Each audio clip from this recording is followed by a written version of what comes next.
Thor staggered as an unexpected force met his swing. His enchanted axe halted mid-strike against Vegeta's bare fist. Thor's eyes widened in disbelief. He'd never encountered a mortal strong enough to catch his Thunder God's axe unassisted. What kind of strength did Saiyan limbs possess? Vegeta grunted as he felt the axe's full weight, the haft nearly bending his arm, but his fist held firm. That, he panted, is the power of Ki. Thor pressed forward, his massive frame surging with raw might. Vegeta braced himself, and suddenly an invisible wall locked around his fist, pinning it fast. He strained every muscle to drive forward, but it felt as immovable as a mountain. Locked in that impossible stalemate, the two warriors glared at one another, eyes blazing with determination, as if victory were a matter of obliteration rather than triumph. Neither would yield. Then Thor let out a roar that shook the rafters. Muscles rippling, he summoned every ounce of divine strength. His axe ignited with a blinding radiance, the thunderous glow flaring like a star. With a titanic shove, he broke the deadlock, forcing Vegeta back several steps. Vegeta's fist dropped, but his spirit remained unbroken. The battlefield crackled with tension. Neither God nor Saiyan would back down, not while so much depended on this clash of titans. Vegeta wouldn't be outdone. He bellowed a fierce roar as electricity crackled around his clenched fists, then hurled himself at Thor in a blur of speed. The two warriors engaged in a brutal, up-close brawl, each strike infused with thunderous power. Wherever their blows landed, the air itself trembled under the shockwaves. Thor swung his mighty axe in sweeping arcs, each slash sounding like a rolling storm and tearing at reality itself. Vegeta met him blow for blow, his Saiyan pride on full display as his gauntleted fists struck like hammers, each blow capable of leveling mountains. Lightning danced between them, and the fabric of the battlefield quaked under their ferocity. Their duel intensified with every passing second. They darted and spun through the sky, exchanging furious attacks that lit up the horizon. Then, in a decisive instant, Thor feinted high before bringing Stormbreaker down in a crushing overhead arc. Vegeta's reflexes were legendary, but even he couldn't fully evade the thunderous strike. The axe's blade bit into his chest armor, and blood spattered across the wind as he staggered under the wound. Vegeta's scream echoed as he was hurled backward, crashing into the mountainside with bone-jarring force. He tried to push himself to his feet, but his face was deathly pale. "What?" he whispered. Luoji stood rooted to the spot, disbelief etched on her features. Her brother, her foolish, irresponsible brother, had just overpowered a Saiyan as formidable as Vegeta? When on Earth had Ethan become this strong? Then Luoji's eyes fell on Thor's weapons. Both of his enchanted hammers were gone, replaced by a single massive metal axe. Could that be the source of Ethan's newfound power? "What now?" Ultron appeared at her side, his voice calm but urgent. "Vegeta doesn't stand a chance against him, and Raditz and that other Saiyan. Where are they?" Luoji swallowed hard. There was still a sliver of hope. They had trapped Raditz and Nabel inside the Cradle of Life, but it would take time to finish the repairs. "They're locked in the cradle," she said, forcing herself to remain steady. "But it's not operational yet." Ultron's lips curved into a thin smile, as though he'd known all along. Soon, he'd bend those two to his will. Luoji couldn't let herself think about that now. Her only concern was buying enough time. If Thor couldn't hold Vegeta off, her entire scheme would collapse. Thor, for his part, was panting heavily, each breath ragged. His aura flickered. He was close to exhaustion. All they could do now was hope that the Cradle of Life would cooperate, and that Ethan could tip the scales before it was too late. Thor didn't let his guard down for a moment. He knew Vegeta was a relentless fighter, capable of striking back at any second. Sure enough, just as Thor allowed himself a breath of relief, Vegeta launched his counterattack. With a furious roar, Vegeta vanished in a blur and reappeared directly behind Thor. Thor's heart skipped a beat. He hadn't expected Vegeta's recovery and speed to be this formidable. He barely had time to pivot when a massive fist drove into his back, slamming him forward. Pain ripped through his torso as he tumbled end over end through the sky. "Damn it!" Thor growled, clutching his ribs as the agony threatened to knock the wind out of him.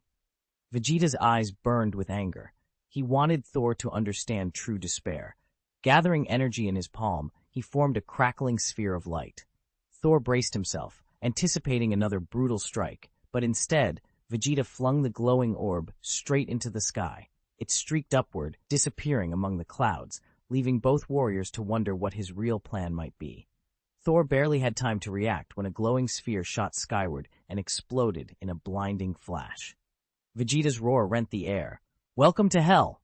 The Saiyan Prince's voice crackled with murderous intent, and Thor felt his chest tighten. He recognized the unmistakable signature of the Uzaru transformation, the same monstrous great ape form he'd seen Raditz assume. If Vegeta completed it, few could stand against him. Summoning every ounce of will, Thor slammed his battle axe into the ground and activated its gravitational smelting enchantment, trying to pin Vegeta beneath a crushing gravity field. But Vegeta's power surged beyond anything Thor could contain. It was as if an invisible leviathan gripped him, constricting his limbs with unimaginable force. Before their eyes, Vegeta's body ballooned grotesquely. His muscles swelled to titanic size, sinews rippling beneath a coarse layer of fur. The seams of his combat armor shredded, flinging scraps of fabric away as a bestial growl shook the battlefield. "No good," Saul shouted, alarm clear in his voice. "If he completes that transformation, he'll be unstoppable." Just then, the ground beneath them quivered with a sudden ominous commotion. Thor looked up just in time to see the mass-produced Saiyan legions, those same soldiers Vegeta had already crushed, beginning to change. They all turned their glowing eyes skyward toward the golden moon. Then their bodies swelled until each one towered like a rampaging great ape. Lacking the discipline of true warriors, they'd lost every shred of reason. Now, in their brutal new forms, they tore into anything that moved. Captain Marvel and Tony Stark rushed forward, only to halt at the edge of a slaughter field. Enormous beasts roared as they trampled friend and foe alike. "By the stars, what is going on?" Carol shouted, blasting an ape in the chest with photonic energy. Tony Stark leveled his repulsors. "I don't know, but we have to contain them. Keep them off the civilians." Thor let out a relieved breath when he recognized his allies. He hefted Stormbreaker and summoned the twin forces of Thunder and Hellfire. Flames spiraled around him, crackling with electric fury. "Carol, Tony, take down as many as you can," he bellowed. "I'm going for the Alpha Ape in the center." With a roar, Thor hurled himself into the fray, an incandescent whirlwind of lightning and flame. From the battlefield's edge, Vegeta watched with folded arms, a cruel smirk on his lips. "You think you can stop me with that?" he sneered. "Pathetic." As fire and thunder met brute strength in a clash for survival, Ethan, formerly known as Luther, braced himself. He tightened his grip on his sword and readied to join the battle, determined to prove that, even amidst cosmic chaos, a single man could still make a difference. Chapter 583, Break Through the Earth. "Don't get too cocky, Earthlings," Vegeta sneered, contempt gleaming in his eyes. He clenched his fists as though he could crush the world and lunged at Thor with a fierce punch. Thor's roar split the air like rolling thunder, rattling everything nearby. "I am not a Midgardian. I am an Asgardian," he bellowed, correcting Vegeta as he hefted his mighty axe to intercept the blow. Boom! The thunderous impact shook the battlefield, sending shockwaves through the earth. Vegeta's fist met Thor's axe with the force of two meteors colliding, unleashing a blinding flash of light. Hellfire crackled along Thor's blade, scorching the air and warping reality with flickering heat waves. Under that infernal energy, Vegeta's gauntlet was torn apart.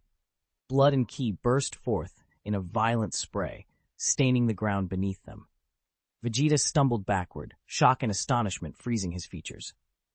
He had never imagined Thor's power could exceed his wildest expectations. Ethan reeled as an agony unlike any he'd ever known tore through him. Every nerve felt aflame, as though unseen hands were ripping him apart. He hadn't yet realized that the true source of his torment was hellfire scorching his very soul. "Humph," he growled, forcing himself to stand. "Fists and feet aren't enough."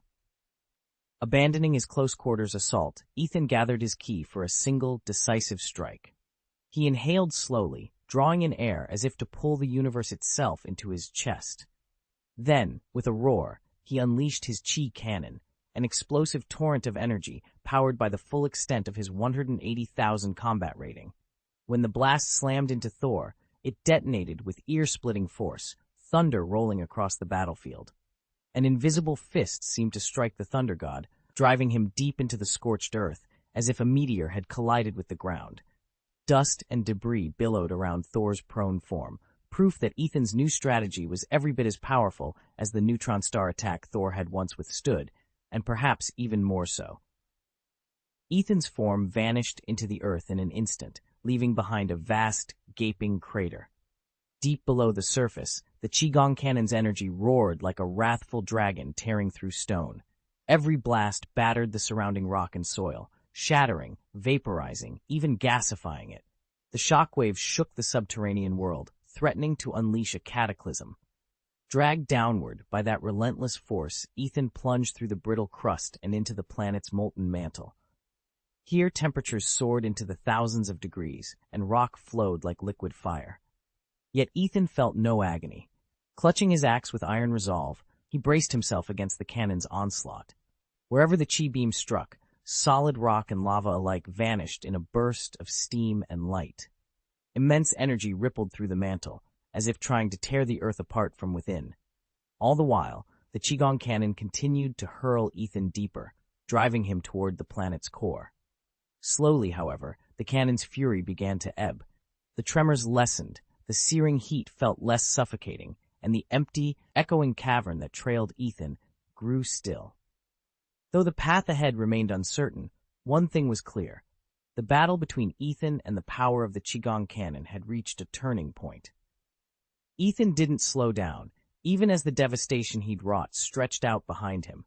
When the last of that blinding energy finally faded, he realized he was deep within the planet's mantle.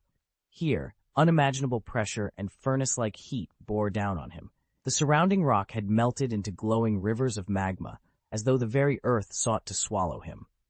But Ethan refused to yield. He tightened his grip on his axe and forged onward, wading through molten streams and navigating yawning fault lines. Each step sent fresh shocks of pain through his body, yet the thought of turning back never crossed his mind. He knew only one path led home.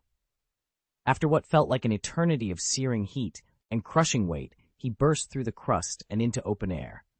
He collapsed onto the scorched ground, utterly spent, but his eyes still burned with fierce determination. Then, with a ragged gasp, he spat out a mouthful of blood. His chest heaved violently as he registered the truth. The final blow had perilously close to ending him. Ethan only survived Vegeta's Qigong cannon thanks to his extraordinary endurance and the power of the Thunder God's axe. Without them, he'd be lying dead on the ground. The blast was like a miniature sun, erupting in blinding light and searing heat. An invisible force battered him from every direction, scorching his skin, tearing at his muscles, threatening to shatter his bones. Just as exhaustion and pain threatened to overwhelm him, the axe flared with divine brilliance. A surge of celestial energy radiated out, mending torn flesh and knitting fractured bone in seconds. Ethan staggered back to his feet, every wound healed, every scar erased, his chest heaving as determination burned in his eyes. Earth was in crisis. Hundreds of giant apes rampaged across the continents, laying waste to cities and forests alike. If Ethan couldn't stop Vegeta now, the planet itself would be destroyed. He scanned the battlefield, but before he could act, Vegeta appeared, standing tall and unshaken between him and the roaring chaos. Not dead yet? Vegeta's cruel grin cut through the ringing air. He'd half expected Thor to crumble under his Qigong cannon, and yet here the god stood, his flesh blackened and scarred, but defiantly upright. Before Thor could catch his breath, Vegeta blurred forward, his speed a shimmering afterimage, and drove a savage kick into Thor's chest. The impact sent Thor arcing high into the sky.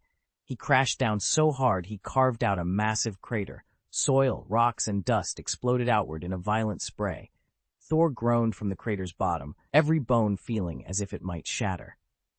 Vegeta didn't pause to savor the damage, though.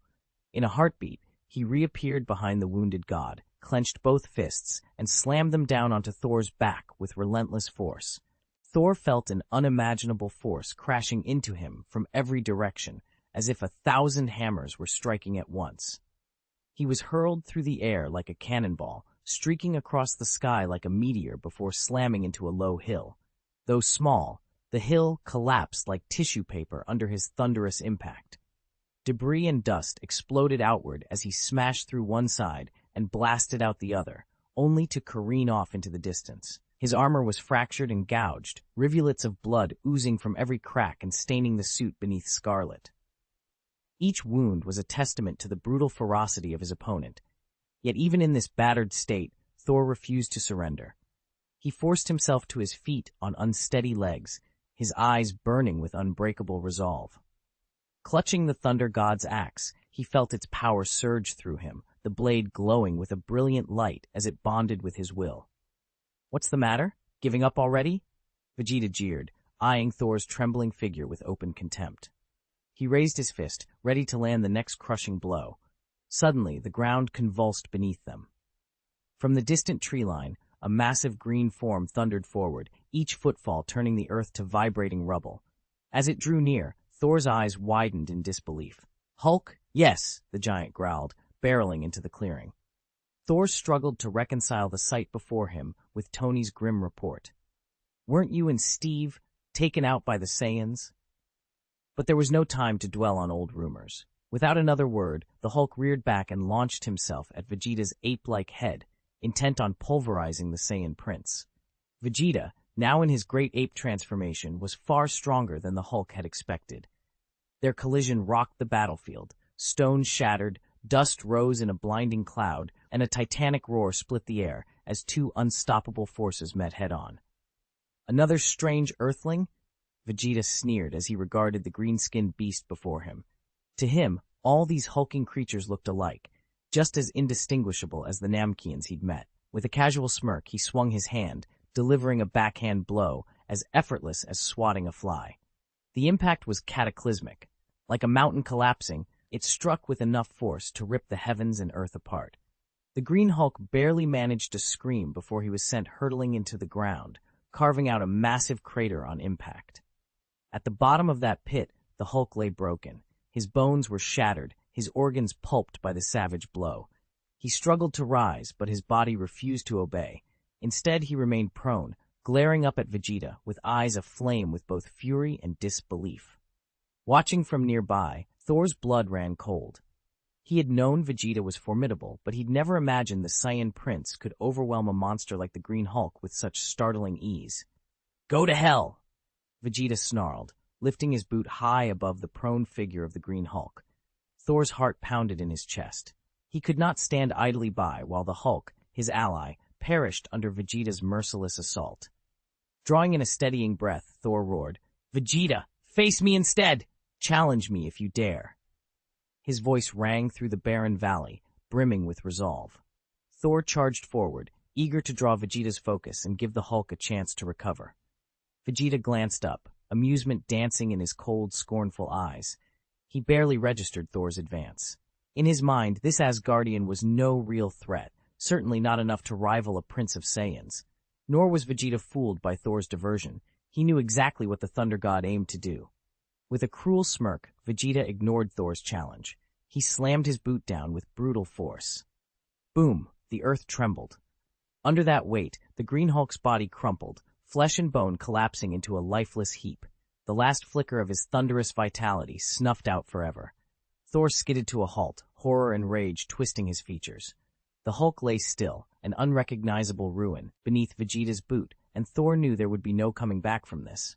Thor's heart pounded with fury. He and the Green Hulk weren't close friends, but they'd fought side by side as comrades. Now the Hulk lay dead by Vegeta's hand, and Thor could feel every ounce of anger coiling within him. "You bastard!" he roared, raising his enchanted axe, Stormbreaker. Its blade blazed with a brilliant electric light as he charged Vegeta.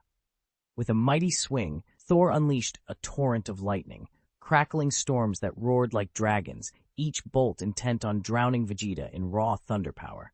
But Vegeta didn't even flinch. He watched the storm approach with a cruel smirk, then casually waved his hand. The lightning shattered against an invisible barrier, dissipating into harmless sparks. Thor staggered back, shocked by Vegeta's effortless defense. "You're insufferable," Vegeta said, his voice ice-cold. "But since you've come all this way to my doorstep, I'll be happy to show you a proper welcome." Before Thor could react, Vegeta's massive fist hurtled forward like a sledgehammer.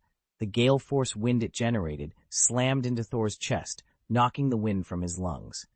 Grunting through the pain, Thor gripped Stormbreaker tighter and swung with everything he had, determined not to let Vegeta's next blow land.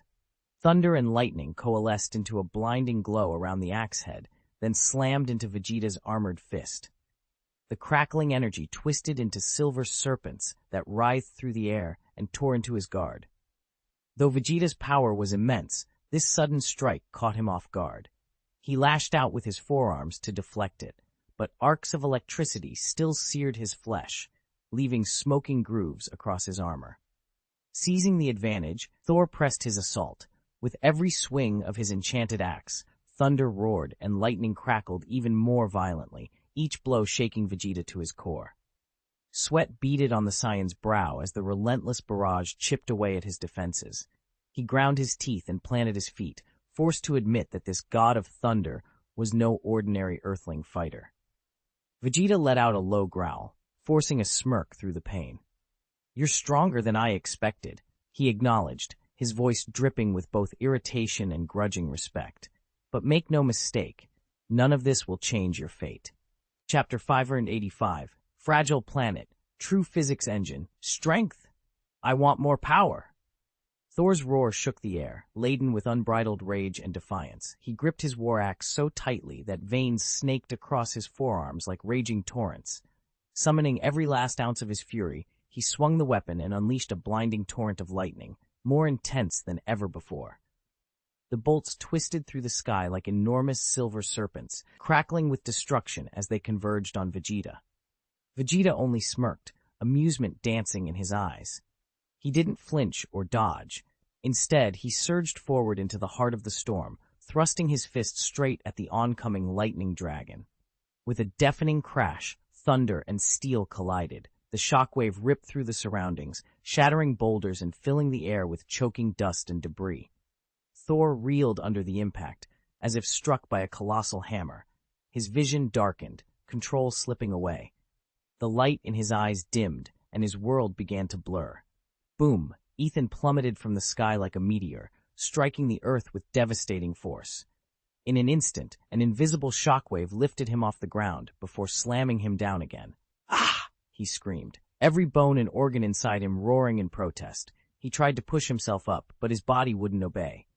When he glanced around, the landscape had transformed. The once flat plain was now a massive crater ringed with shattered rock. To his astonishment, he realized he was standing right on the edge of the Australian tectonic plate. Rumble, a fresh tremor rocked the ground. Ethan looked up to see the entire plate heaved upward, as if summoned by some titanic power. Even Saul, watching from a safe distance, stared in disbelief. She had heard tales of warrior Saiyans, but nothing prepared her for this display of raw, seismic strength. Ethan gritted his teeth, pain flashing through every nerve. If this was just the beginning, he could only wonder how far his own power would drive the Earth's crust and his enemies to their limits. Ethan felt as though his heart would burst from his chest, his blood racing in his veins. Then he noticed the far edge of the Australian plate beginning to rise, ever so slowly. The force of Sol's impact had been tremendous, so great in fact that the entire plate started to tilt. Like gargantuan seesaw, the point where Thor struck served as the fulcrum while the opposite end lifted skyward. Seawater cascaded away, revealing a vast stretch of seabed. Creatures and plants that had thrived in the ocean's depths now flailed in the open air, desperately struggling to survive. The uplifted section formed a steep incline that jutted into the sky, hurling rocks and soil into the atmosphere.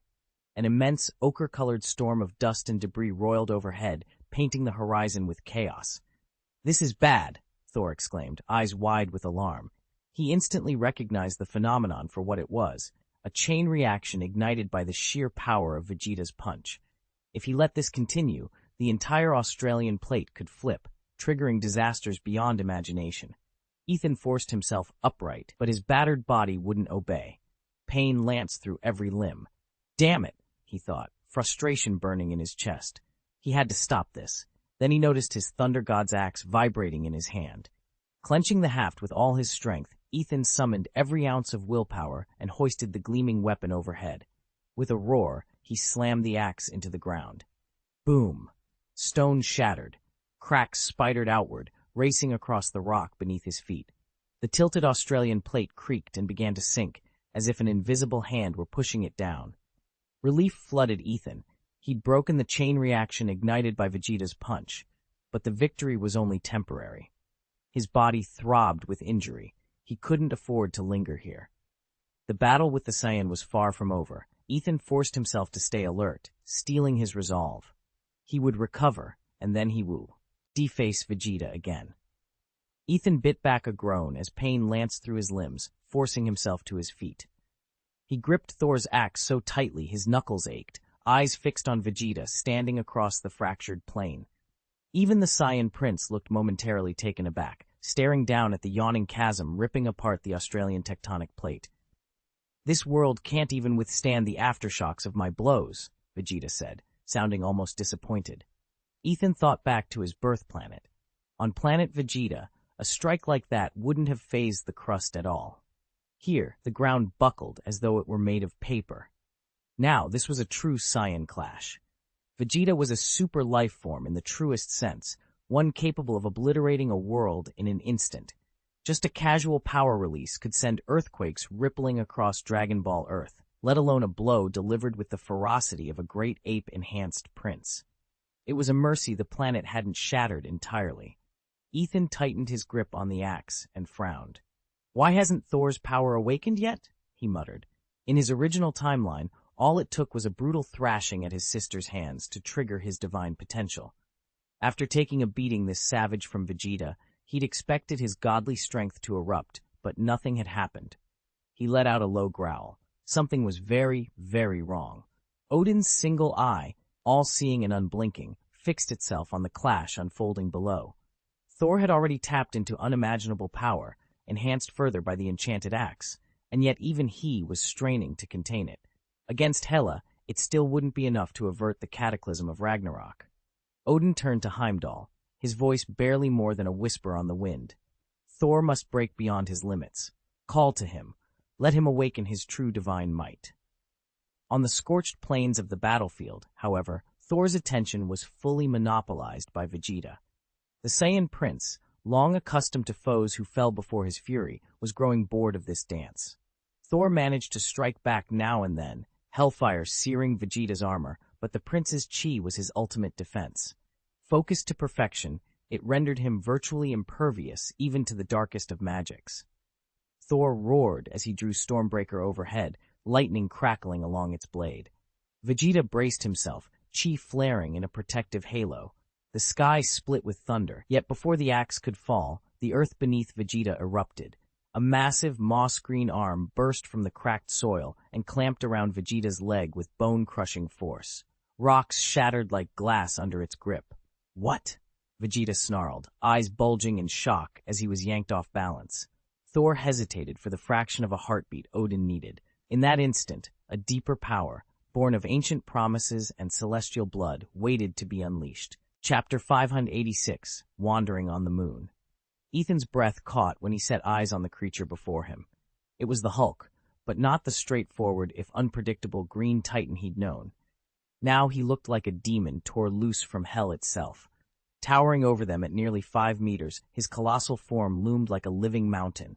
Every muscle was taut as steel cables, each fiber coiled with such explosive potential it felt ready to erupt at any moment. "The power of hell," Ethan whispered, his voice shaking. The energy radiating from the Hulk was beyond anything he'd ever sensed. Alien, drenched in pure evil and chaos.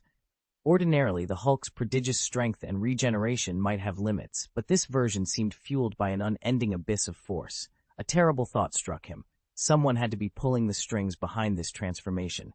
The name came unbidden to his mind. OBA, the legendary Lord of Hell from the darkest comic lore. If OBA had indeed marked the Hulk as his pawn, then what monstrous destiny awaited them all? Ethan reviewed what he knew of the infernal hierarchies. OBA's domain was properly called the Chaotic Zone, a realm set apart from both the Ordered Zone and the Unclaimed Zone. Mephisto's territory, by contrast, was known as the Scorched Earth, or Low-Level Filthy Earth, quite different from the high-level Pure Earth, the lush, milk and honey moist soils, and the mid-level turbid grounds. those dry, mortal soils where corruption simmered below the surface. A sudden unease tightened Ethan's chest. He detected nothing unusual, yet he couldn't shake the fear that the fabled green gate might already have opened without his noticing. If that were true, then the hulking green titan towering before him could be an advance herald of OBA, sent to unleash untold horrors on this world. "This is far too dangerous," Ethan said under his breath, eyes never leaving the Hulk's hulking form. "We need to fall back to another realm before it's too late." Nearby, Vegeta glowered. He had assumed these green-skinned Earthlings were nothing more than cannon fodder, easy to crush. Now, as the Hulk's massive arm wrapped around his legs like a steel vice, the Saiyan Prince felt a rare flicker of alarm. He strained against the unbreakable hold, only to realize just how powerless he was in those crushing grips. Hulk's strength seemed limitless. He seized Vegeta by the ankles and slammed him into the ground as if he were nothing more than a rag doll. The impact cracked the earth beneath him, sending shockwaves that reduced nearby buildings to rubble. Then came the roar. Hulk, a primordial bellow charged with pure, unbridled rage. That monstrous scream raced outward at inhuman speed, engulfing the planet in a single, deafening moment. Skyscrapers wavered and collapsed, showers of shattered glass raining down on the streets. Cars tumbled and collided in metallic chaos. Pedestrians screamed and scattered, desperate to flee the apocalyptic blast. Far out at sea, great swells formed as the sonic shock pounded the water's surface. Colossal waves crashed against reefs and seawalls, forcing schools of fish and other marine creatures to dart for safety. Even orbiting satellites registered the aberrant oscillations, their instruments capturing the global tremor unleashed by Hulk's fury. Scientists around the globe were stunned to learn that the sound wave didn't simply reverberate through our atmosphere. It shot clean into outer space. Far beneath the planet's crust, ancient, long-dormant powers stirred in response. Awakened by those seismic vibrations, they writhed and strained against their earthen prison, seeking resonance with the cataclysmic force raging above. Suddenly, the world seemed to spiral into a vortex of destruction. Smoke and dust choked the skies, buildings collapsed like dominoes, and highways buckled under the pressure of unseen tremors. It was as if doomsday itself had been unleashed. At the very heart of this upheaval stood Ethan, towering, unyielding, and bathed in a surreal emerald gall. His skin was a deep, forest green. His muscles, carved into steep ridges, throbbed with raw power. Every breath he exhaled whipped up gale-force winds, scattering the swirling debris. A fierce, almost feral gleam lit his eyes, as though he hungered to engulf the world in his crushing embrace. Ethan's chest heaved with volcanic intensity. With a roar that sounded like thunder, he lifted his massive fist and brought it crashing down on the fractured earth. Each impact sent shockwaves rippling outward, toppling structures and sending cracks spidering across the ground. The earth shuddered as if rebelling against his might, but still Ethan hammered with relentless fury, determined to break through and reclaim the energies that had stirred his ancient strength. Cracks spidered across the ground like shattered glass under the brute force of the Hulk's fist, each impact sending shockwaves through the ruined streets. Nearby buildings buckled and collapsed, their skeletons crumbling into rubble. Though he'd lost much of his restraint, the Green Hulk still fought with purpose. His target was Vegeta, and he attacked with berserk intensity. Vegeta staggered under the onslaught, too stunned to mount an immediate defense. But the Saiyan's fighting spirit would not be quelled so easily. He roared defiantly, muscles bulging as fur sprouted over his body and sharp teeth clenched into a primal snarl. In seconds, he'd transformed into the legendary Great Ape, his power and his rage multiplied many times over. "Go to hell!" the giant ape thundered. His maw opened wide, and a blazing swirl of ki energy pulsed in the dark cavern of his throat. When the buildup reached its peak, Vegeta unleashed a monumental roar and expelled the ki wave in a crackling beam of pure destructive force. It streaked forward like a bolt of lightning, tearing toward the Hulk with planet-shattering power. The Hulk lifted his head, eyebrows lifting in mild surprise as he felt the brewing energy. He didn't flinch. Instead, he charged headlong into the oncoming blast. When the massive ki wave and the Hulk collided, the resulting explosion ripped the air apart with a deafening roar. Concrete exploded into dust, steel twisted like paper, and the thunderous blast blew the Hulk clean off his feet, disappearing, if only for a moment, amid the cloud of smoke and debris. The explosion erupted with such colossal force that it rocked the entire planet. Violent tremors tore through the crust, as if Earth itself might be rent in two. In the oceans, waves swelled and crashed like enraged beasts, and high above, clouds billowed and churned under the shockwave's assault. Amidst that cataclysm, the Hulk materialized on the moon. Vegeta's Qigong wave had not only struck him with unprecedented power, it had blasted him clear off Earth's surface. On the barren lunar landscape, a vast crater gaped where he'd impacted, its rim scattered with dust and rock. The Hulk lay motionless for a heartbeat, his green hide marred by fresh scars, but in his eyes burned a feral light. With a groan that echoed across the silent plain, he hauled himself upright. Enormous and unbowed, his massive form stood in stark relief against the gray horizon. He fixed his gaze on Earth, fury and defiance flaring in his glare. The blast had done more than send him hurtling into space. It had even weakened the gravitational bond between the moon and its home planet. Now, stranded yet unbroken, the Hulk prepared for whatever came next. Chapter 587, Recovery. Driven by the surging waves of Qigong energy, the moon began to loosen its hold on Earth's gravity. Inch by inch, it drifted farther into the void, like a lone planet wandering the cosmos. As the moon receded, Earth's gravitational field shifted drastically. The tides surged with terrifying force, towering walls of water that seemed poised to swallow continents whole. Beneath this upheaval, the planet's crust could no longer bear the strain. Fault lines ruptured, triggering relentless earthquakes and violent volcanic eruptions. Mountains trembled, and lava fountains painted the sky in molten orange, while ash choked the air and blotted out the sun. Civilization teetered on the brink of collapse. The atmospheric turmoil was no less severe. Storms coalesced overnight into cataclysmic hurricanes, tearing across every coastline. Furious winds shredded clouds apart, exposing the raw power of the lightning within. Bolts of white-hot electricity cleaved the sky, illuminating a world gone mad. Everywhere, people were gripped by panic. They stood in shattered streets and flooded plains, gazing helplessly upward at the drifting moon. No one could halt its inexorable retreat, nor reverse the tidal forces and tectonic convulsions it unleashed. What had begun as a whisper of mystical power had escalated into an apocalyptic reckoning, and there seemed to be no end in sight.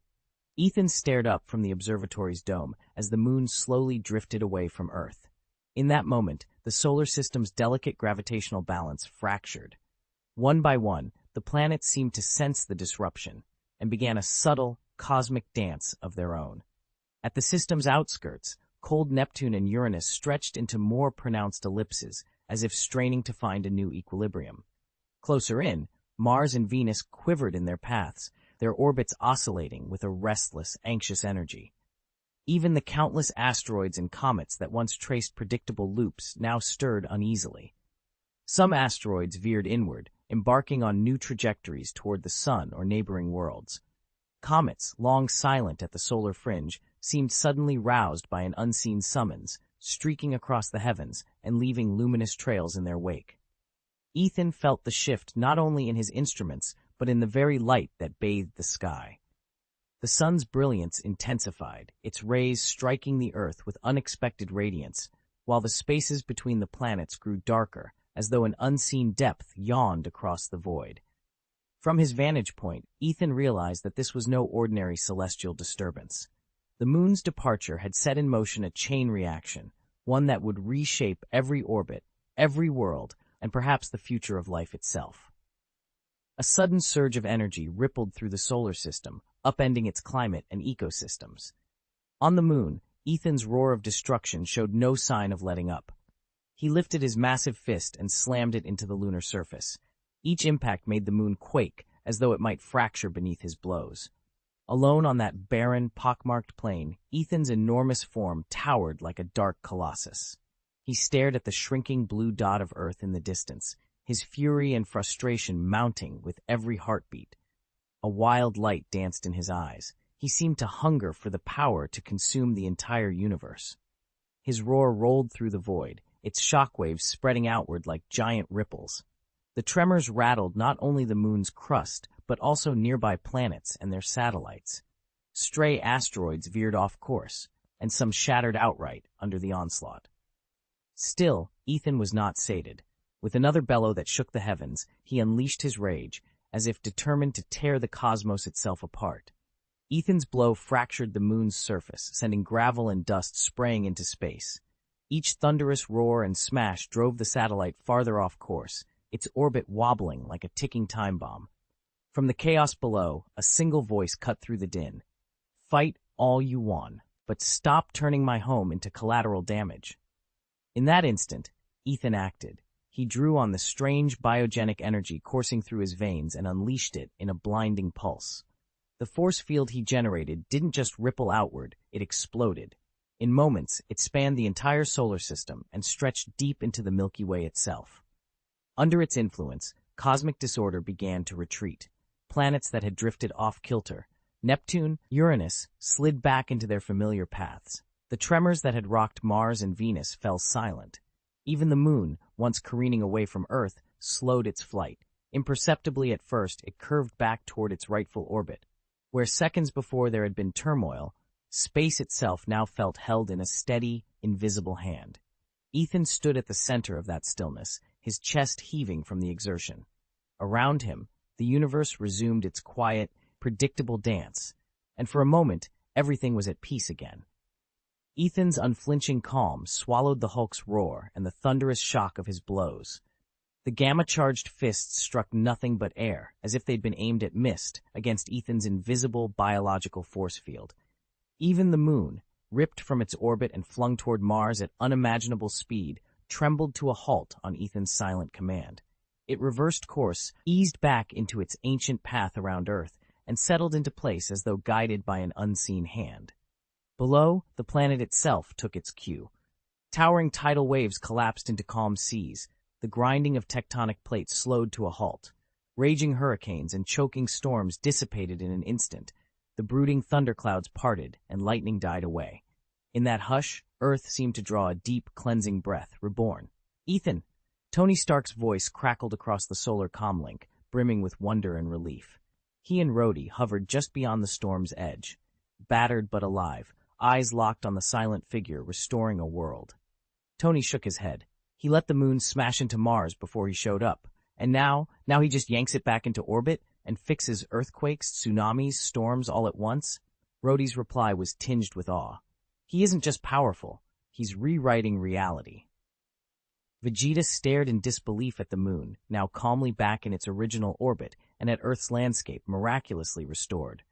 The craters and rubble left by hundreds of colossal apes had been smoothed away in an instant.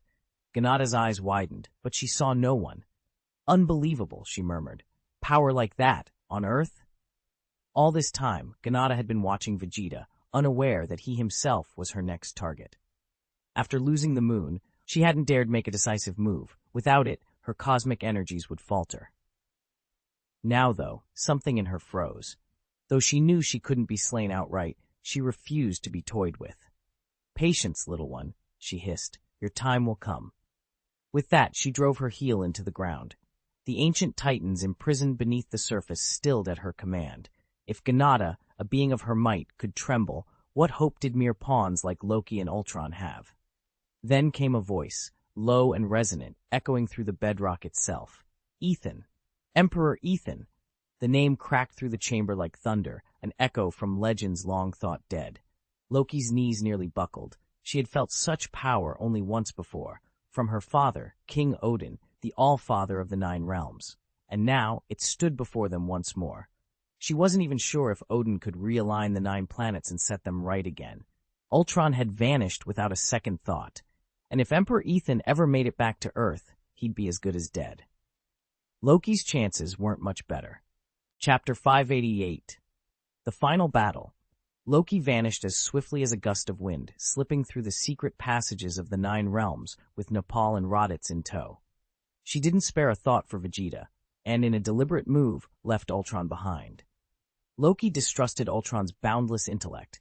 She refused to give him any chance to derail her carefully laid plans. Ultron, for his part, was unsurprised by her departure. He had long anticipated this day and quietly prepared for it. No disappointment, no frustration remained in him. That left only Vegeta on Earth to stand against Thor, freshly returned from the moon, the raging green Hulk, Smurf, Steve Rogers, who'd somehow roused himself at dawn, and Captain Marvel, her energy crackling at her fingertips. Tony Stark wisely chose to keep his distance. He'd witnessed Vegeta's devastating power and knew that every blow could reshape the battlefield, or even the entire planet, so he hung back, observing and analyzing rather than plunging into the fray. Silence fell for a moment as the combatants sized one another up. Then the first thunderous clash rang out, and the final battle began. Ethan's memories of Vegeta's raw power remained seared in his mind. He could still feel the tremor when Vegeta's ki blast punched through the Earth's crust, and that time when a single blast sent both the Hulk and the moon tumbling out of orbit. Such strength defied all reason. He wouldn't have been surprised if even Vegeta's sneeze could level entire cities. With power like that, a mere gust could whip up a storm capable of tearing the planet apart. Knowing he was worlds weaker, Ethan kept his distance. He would not let himself become collateral damage in this showdown. Instead, he watched from the fringes, alert and ready to react to any sudden turn. Vegeta inhaled deeply, gathering every ounce of his ki. When he exhaled, the resulting airwave ripped across the battlefield like a cyclone. Thor's crackling lightning, the Hulk's thunderous roar, Steve Rogers' unbreakable resolve, and Captain Marvel's shimmering energy, all these forces seemed to pale before the raw force of Vegeta's assault. Ethan braced himself, realizing that this clash of titans was far beyond anything he could influence. His only hope was to stay out of the blast radius and protect himself until the storm passed. Vegeta, in his great ape form, shook the ground with every thundering step. Whenever he brought that massive fist down, the very air quivered, and whatever lay beneath risked total annihilation. Tony Stark watched anxiously. "Ethan," he called out, "aren't you going to do something?" Tony had been banking on Ethan to swoop down from the skies and finish Vegeta off before things got any worse. But so far, Ethan had only intervened to protect Mars from Vegeta's rampage. Now, with the Saiyan moon looming ever closer to destruction, the real battle was about to begin. "Bring him in," Tony ordered. From the other side of the ravaged valley, Hulk roared his approval and surged forward. Fueled by pure fury, the green behemoth had grown over 8 meters tall. He barreled toward Vegeta like a walking mountain, each stride cracking the earth beneath him. Vegeta turned his glowing red eyes on the charging giant. He'd already faced multiple threats today, but this rampaging Earth warrior, growing stronger by the second, was clearly different. Hulk's first strike came down like a sledgehammer, his enormous fist aimed directly at the ape warrior's skull. With barely a flick of his wrist, Vegeta sidestepped. In the same motion, his gigantic hand shot out, snatching Hulk's forearm as easily as one might pluck a chicken from a coop. With a single brutal swing, he hurled the Hulk through the air. The Green Titan arced across the sky and crashed into the jagged mountain wall, sending up a deafening roar of splintering rock. Steve Rogers and Thor seized the opening. With a battle cry, the captain lunged forward, shield raised, while Mjolnir sparked with lightning in the God of Thunder's grasp. Together, they slammed into Vegeta's flank, determined to give their towering ally a fighting chance. Ethan and Thor struck in perfect synergy. As Thor brought Stormbreaker down in a sweeping arc, Ethan lunged at Vegeta's leg with every ounce of strength he'd ever mustered. In that instant, Ethan's willpower soared to heights he'd only ever touched during his fateful clash with Thanos, the moment in his mortal life when he'd stood face to face with a godlike Titan and survived. Now, with every heartbeat, his resolve fed his power, and his power fed his resolve. A brilliant cobalt aura flared around Ethan, bathing him in an otherworldly light. He had become the Azure Hulk. Every muscle sculpted, every breath charged with raw energy, battle fire blazing behind his eyes. When he slammed into Vegeta, the impact shook the ground like a meteor strike. Vegeta's massive frame skidded across the earth, carving out a crater and sending clouds of dust roaring into the air. Before Vegeta could recover, Thor's axe sliced down toward the Saiyan's head, the one vulnerable spot on that hulking form. But Vegeta's reflexes proved astonishing. In a heartbeat, he raised a massive arm, catching Stormbreaker on his forearm with a thunderous clang. Sparks flew as God Steel met Saiyan flesh, and the battlefield fell into a charged silence, two titanic powers locked in deadly collision. Vegeta didn't even flinch, despite the deep gash across his arm. With a roar, he sprang forward and delivered a devastating kick to Thor. The god tried to block with his axe, but Vegeta's strength was overwhelming. The axe flew from Thor's grasp as he was sent crashing backward. In an instant, Vegeta's body expanded, fur sprouting and muscles bulging until he stood a towering great ape, looming over the battlefield like an unassailable mountain. His eyes blazed with the thrill of combat. From the shattered ruins, the hulking figure of the Green Hulk surged upward. His rage magnified his already colossal frame, emerald flames flickering in his eyes. Each thunderous footstep cracked the earth beneath him as he charged the great ape. When they met, the clash was cataclysmic, as though two planets collided. Hulk's fists, packed with unimaginable force, battered against Vegeta's massive frame, but the ape pushed back just as fiercely, every counterstrike testing the Hulk's endurance to its limit. Before either combatant could gain the upper hand, a blinking streak of light heralded Captain Marvel's arrival. She hurtled toward the great ape with blinding speed, her gauntleted fist crackling with cosmic energy. She aimed a precise blow at Vegeta's head. In midair, Vegeta's own fist shot up to meet hers, and their explosive impact sent shockwaves rippling across the battlefield. The combined power of the two warriors unleashed a tremendous shockwave that rattled the nearby buildings. Ethan staggered at the force, realizing this fight was far tougher than he'd anticipated. His frame was huge, yet he moved with surprising agility, swift, precise, and deadly. Taken on one at a time, neither of these fighters would have posed a real threat. But together their assault pressed in on him from every side, and even Ethan felt the weight of it. His battle instincts ignited. He pivoted midair, each motion carving razor-sharp gusts that seemed capable of tearing the very air apart. With every shift in position, he drove back his opponents, matching their ferocity blow for blow. The city shook around them, dust and debris raining down, but Ethan's focus never wavered. This was the heat of combat at its finest, and he was determined not only to withstand their onslaught, but to emerge victorious.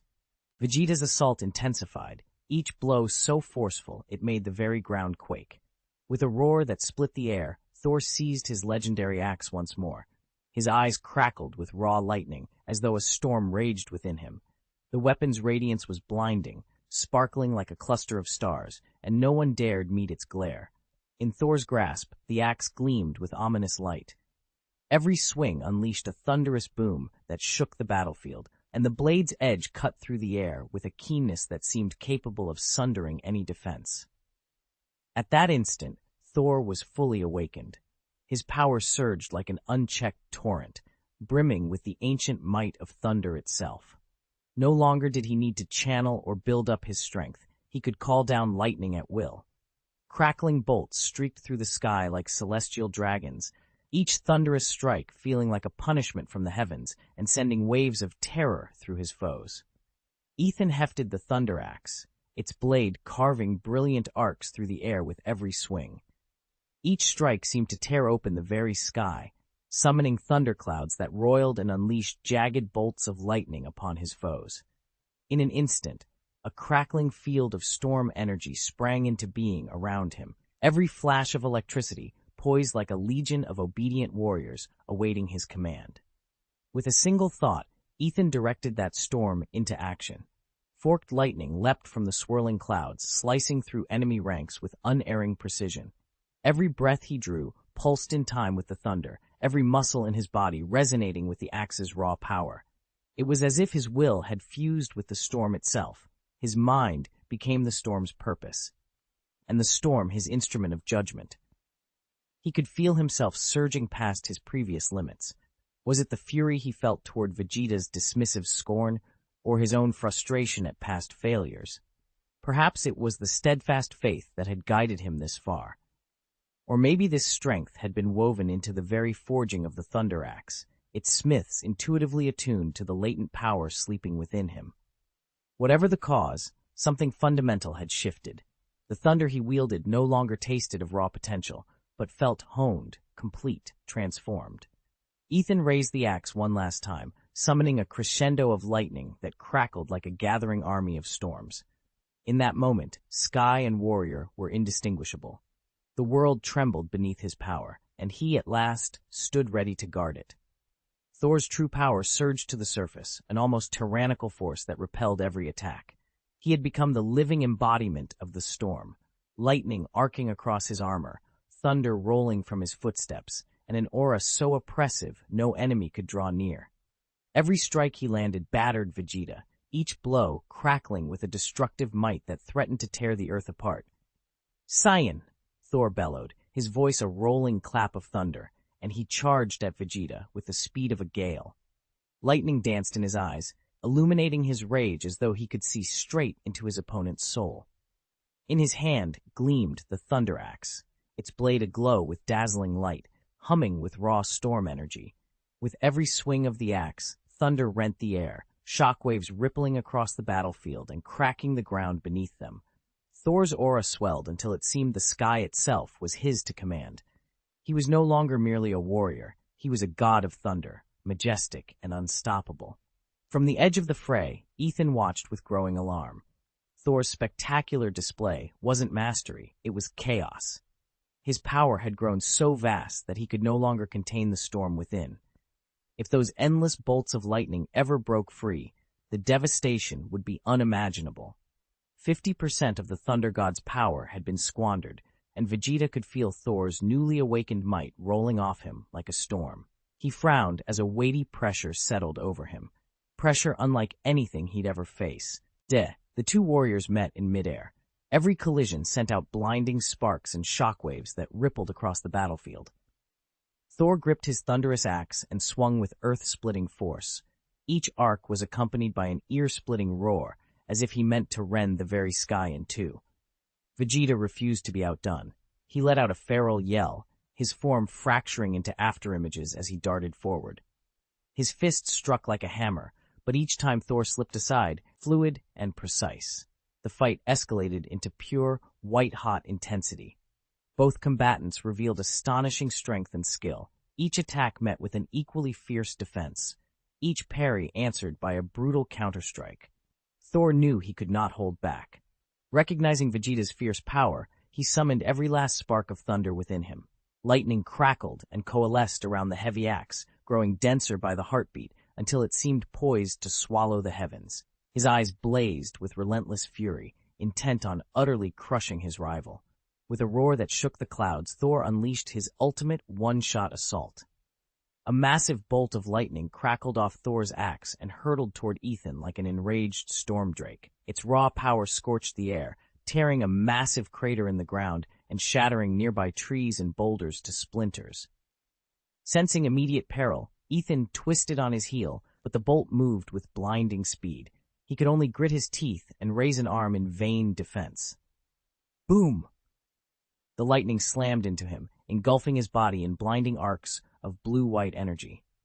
Ethan's limbs went limp as he spun through the air, then was flung across the battlefield by the sheer force of the impact. The blast wave thundered through the clearing, rattling every rock and trunk. When the dust settled, Ethan lay sprawled at the edge of the crater, bruised, smoking, but alive.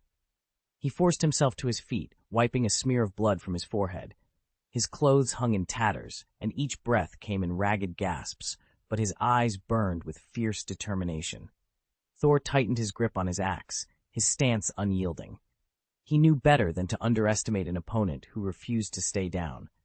As lightning still crackled along the blade's edge, Ethan let out a defiant roar and charged forward once more. Thor's speed had climbed to new heights, and his attacks grew ever more ferocious.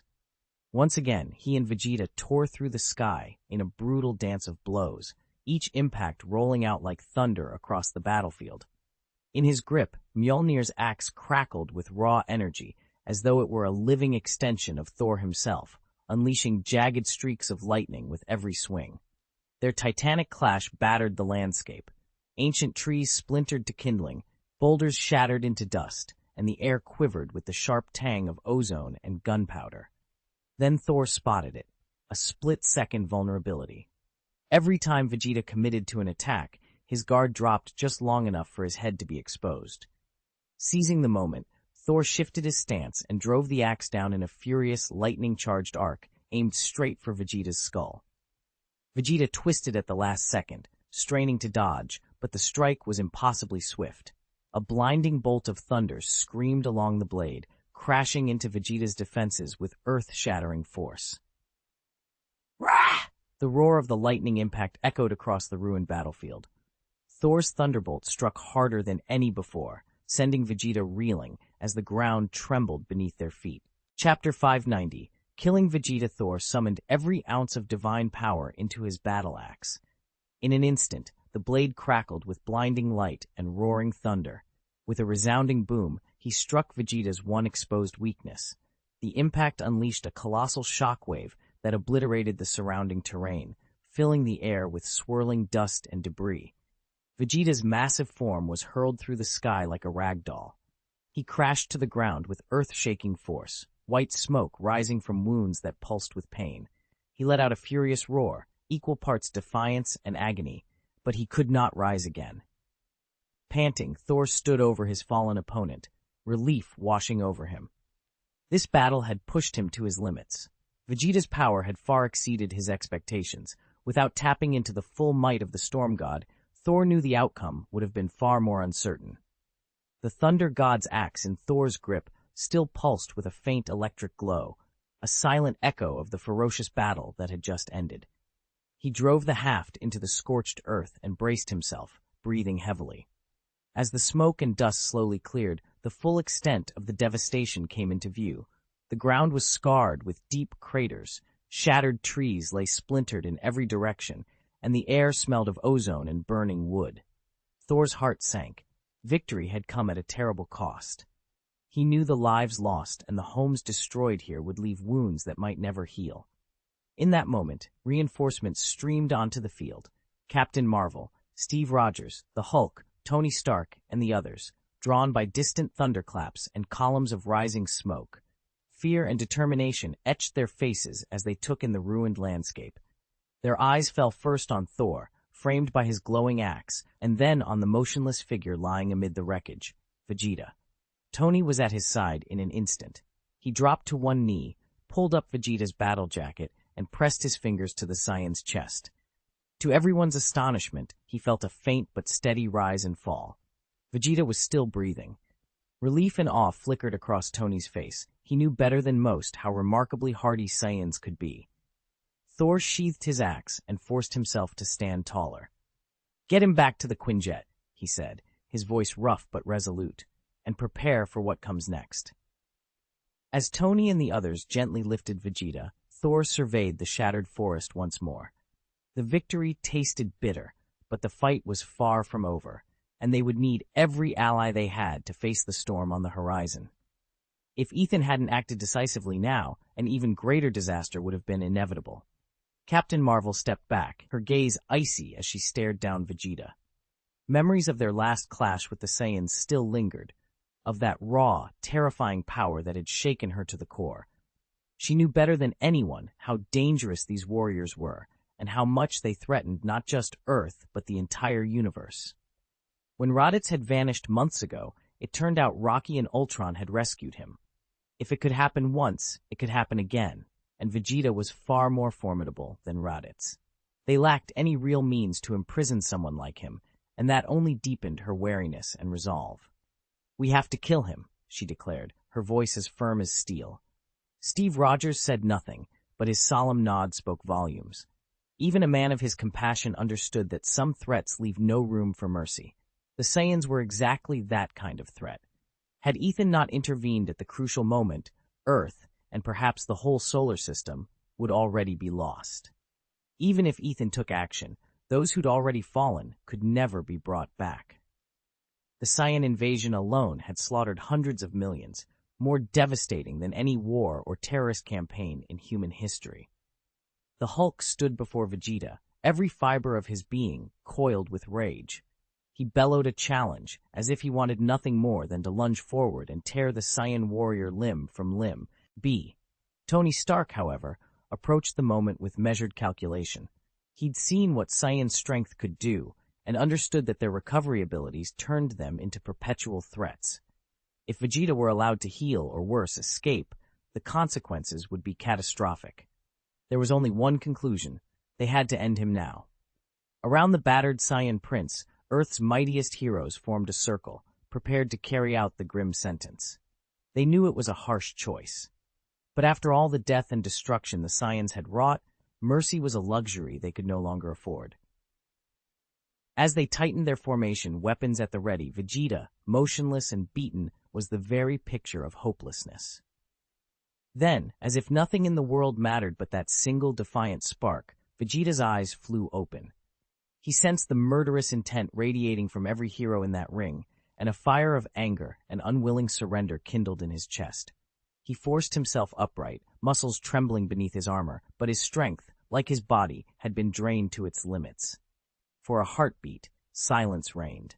Then, with every ounce of will he had left, the Saiyan Prince braced himself against the ground, ready to face whatever came next.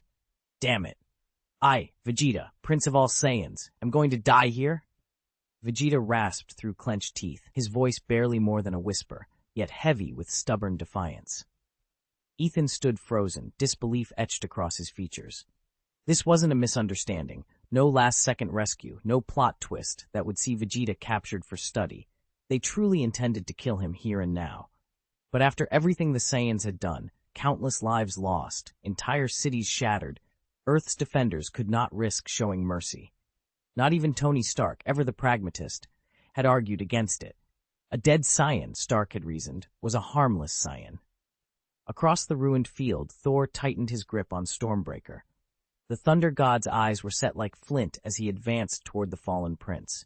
He knew what he was about to do was grim, but he convinced himself it was necessary for the safety of Earth, and perhaps the entire universe. Vegeta lay prostrate, utterly spent. Rage and frustration burned in his eyes, but his strength was gone. He watched, helpless, as Thor raised the axe above his head. The crackle of thunder surged through the air. Thor inhaled, every muscle taut, and then swung with all his might, aiming for the Saiyan Prince's neck. A sudden feral scream split the air, and in the same instant, Thor's axe came down with unstoppable force. It crashed through Vegeta's skull, spurting blood in all directions. The Saiyan Prince twitched violently once, twice, and then lay utterly still. Even those who had long believed Vegeta indestructible realized in horror that, faced with the power of Mjolnir's heirloom axe, he was finally mortal. A hush fell over the assembled heroes. Relief washed over them. The most dangerous remnant of the Saiyan threat was gone. Stepping forward, Captain Marvel's eyes were ice as she regarded Vegeta's motionless form. She knew better than anyone the perils of leaving a Saiyan corpse intact. Rumors of resurrection magic and genetic experiments ran rampant across the galaxy. Without a word, she lifted off, starship engines flaring as she punched through the atmosphere at faster-than-light speed. Minutes later, she emerged at the edge of a blazing sun. With grim precision, she opened the cargo bay and sent Vegeta's body plummeting into the inferno. Gouts of solar plasma writhed around him, consuming flesh and armor alike until not a trace remained. Only when the coronal currents had claimed every atom of the Saiyan warrior did Captain Marvel allow herself to turn for home. The galaxy was safer now, Vegeta truly gone for good. And yet, as she set her course back to the assembled defenders, she knew this victory was but one battle in an endless war against darkness. Chapter 591, The Day the Earth Stood Still. Ethan and the others stood amid the smoking ruins of the battlefield, their hearts heavy with unease. Although they had repelled the immediate threat, the crisis was far from over. 2 Saiyans, Raditz and Nappa, were still at large, and each moment threatened another devastating attack. More troubling still was the question of reinforcements. How many Saiyan warriors did their homeworld harbor? How strong were they? Those unknowns weighed on every mind. Ethan paused, gaze sweeping over the shattered landscape. When he spoke, his voice was calm but carried an unmistakable resolve. I believe this is just the opening move of a full-scale invasion. Our planet's coordinates have been revealed. The Saiyans won't rest until they've neutralized every potential threat. Think of it like discovering a rich gold vein or an oil field. Once they know it's there, they'll exploit it until it's completely depleted. Silence settled over the group as Ethan's words sank in. He was right. The Saiyans hadn't come seeking diplomacy or resources. They were here to conquer. And now, with Earth's position laid bare across the cosmos, the real battle for the planet had only just begun. As long as the Saiyans still have Earth's coordinates, they can strike again at any moment. Thor tightened his grip on his thunderous axe, fury burning in his eyes. There's no way they'll give up. We've already lost lives here. We must fight back. We can't just sit around waiting for the next attack. His words rang with iron resolve. Captain Marvel inclined her head in agreement. He's right. We can't afford to be reactive. We need to take the fight to them. She hesitated, then spoke up. But how do we even locate their homeworld? I've traveled the stars for years and never once heard of the Saiyans. Thor took a thoughtful breath. We should consult Heimdall. Asgard's all-seeing guardian can peer across the 9 realms. If the Saiyans are out there, he might have sensed them. Before anyone could respond, Tony Stark's voice cut in, voice grave and measured. Then it's settled. I'll recalibrate our scanners for any residual Saiyan energy signatures here on Earth first. If Heimdall can't pinpoint them, we'll have a lead to follow. Ethan's voice rang out in the hushed conference room. Each word weighted with urgency. I've completed a full analysis of the Saiyan spacecraft. Inside its data core are precise galactic coordinates. The announcement set the room abuzz. Where? Captain Marvel, Carol Danvers, and Thor rose simultaneously, their eyes bright with anticipation. If those coordinates led to the Saiyans' homeworld, they could strike at the source of the threat and protect Earth once and for all. But Tony Stark's next words hit like an ice bucket. He shook his head, his brow creasing in concern. I'm afraid those coordinates don't match any galaxy in our existing charts, he said, voice grave. In other words, the Saiyans hail from a region of space beyond our current observations, possibly from a galaxy far farther away than we ever imagined. Silence fell again, heavier this time. The hope that had lit the room a moment ago flickered out, replaced by the daunting realization that their enemy might lie in the farthest reaches of the universe, well beyond their immediate reach. Everyone exchanged glances tinged with disappointment and concern. If the Saiyans' homeworld truly lay in a galaxy that distant, tracking it down and neutralizing the threat would be an unprecedented undertaking. Maybe we should dive deeper into that Saiyan spacecraft, Tony suggested, determination sparking in his eyes. If we can learn more about their technology, power output, propulsion systems, weapons capabilities, we'll be better equipped to develop a counter-strategy. No one objected.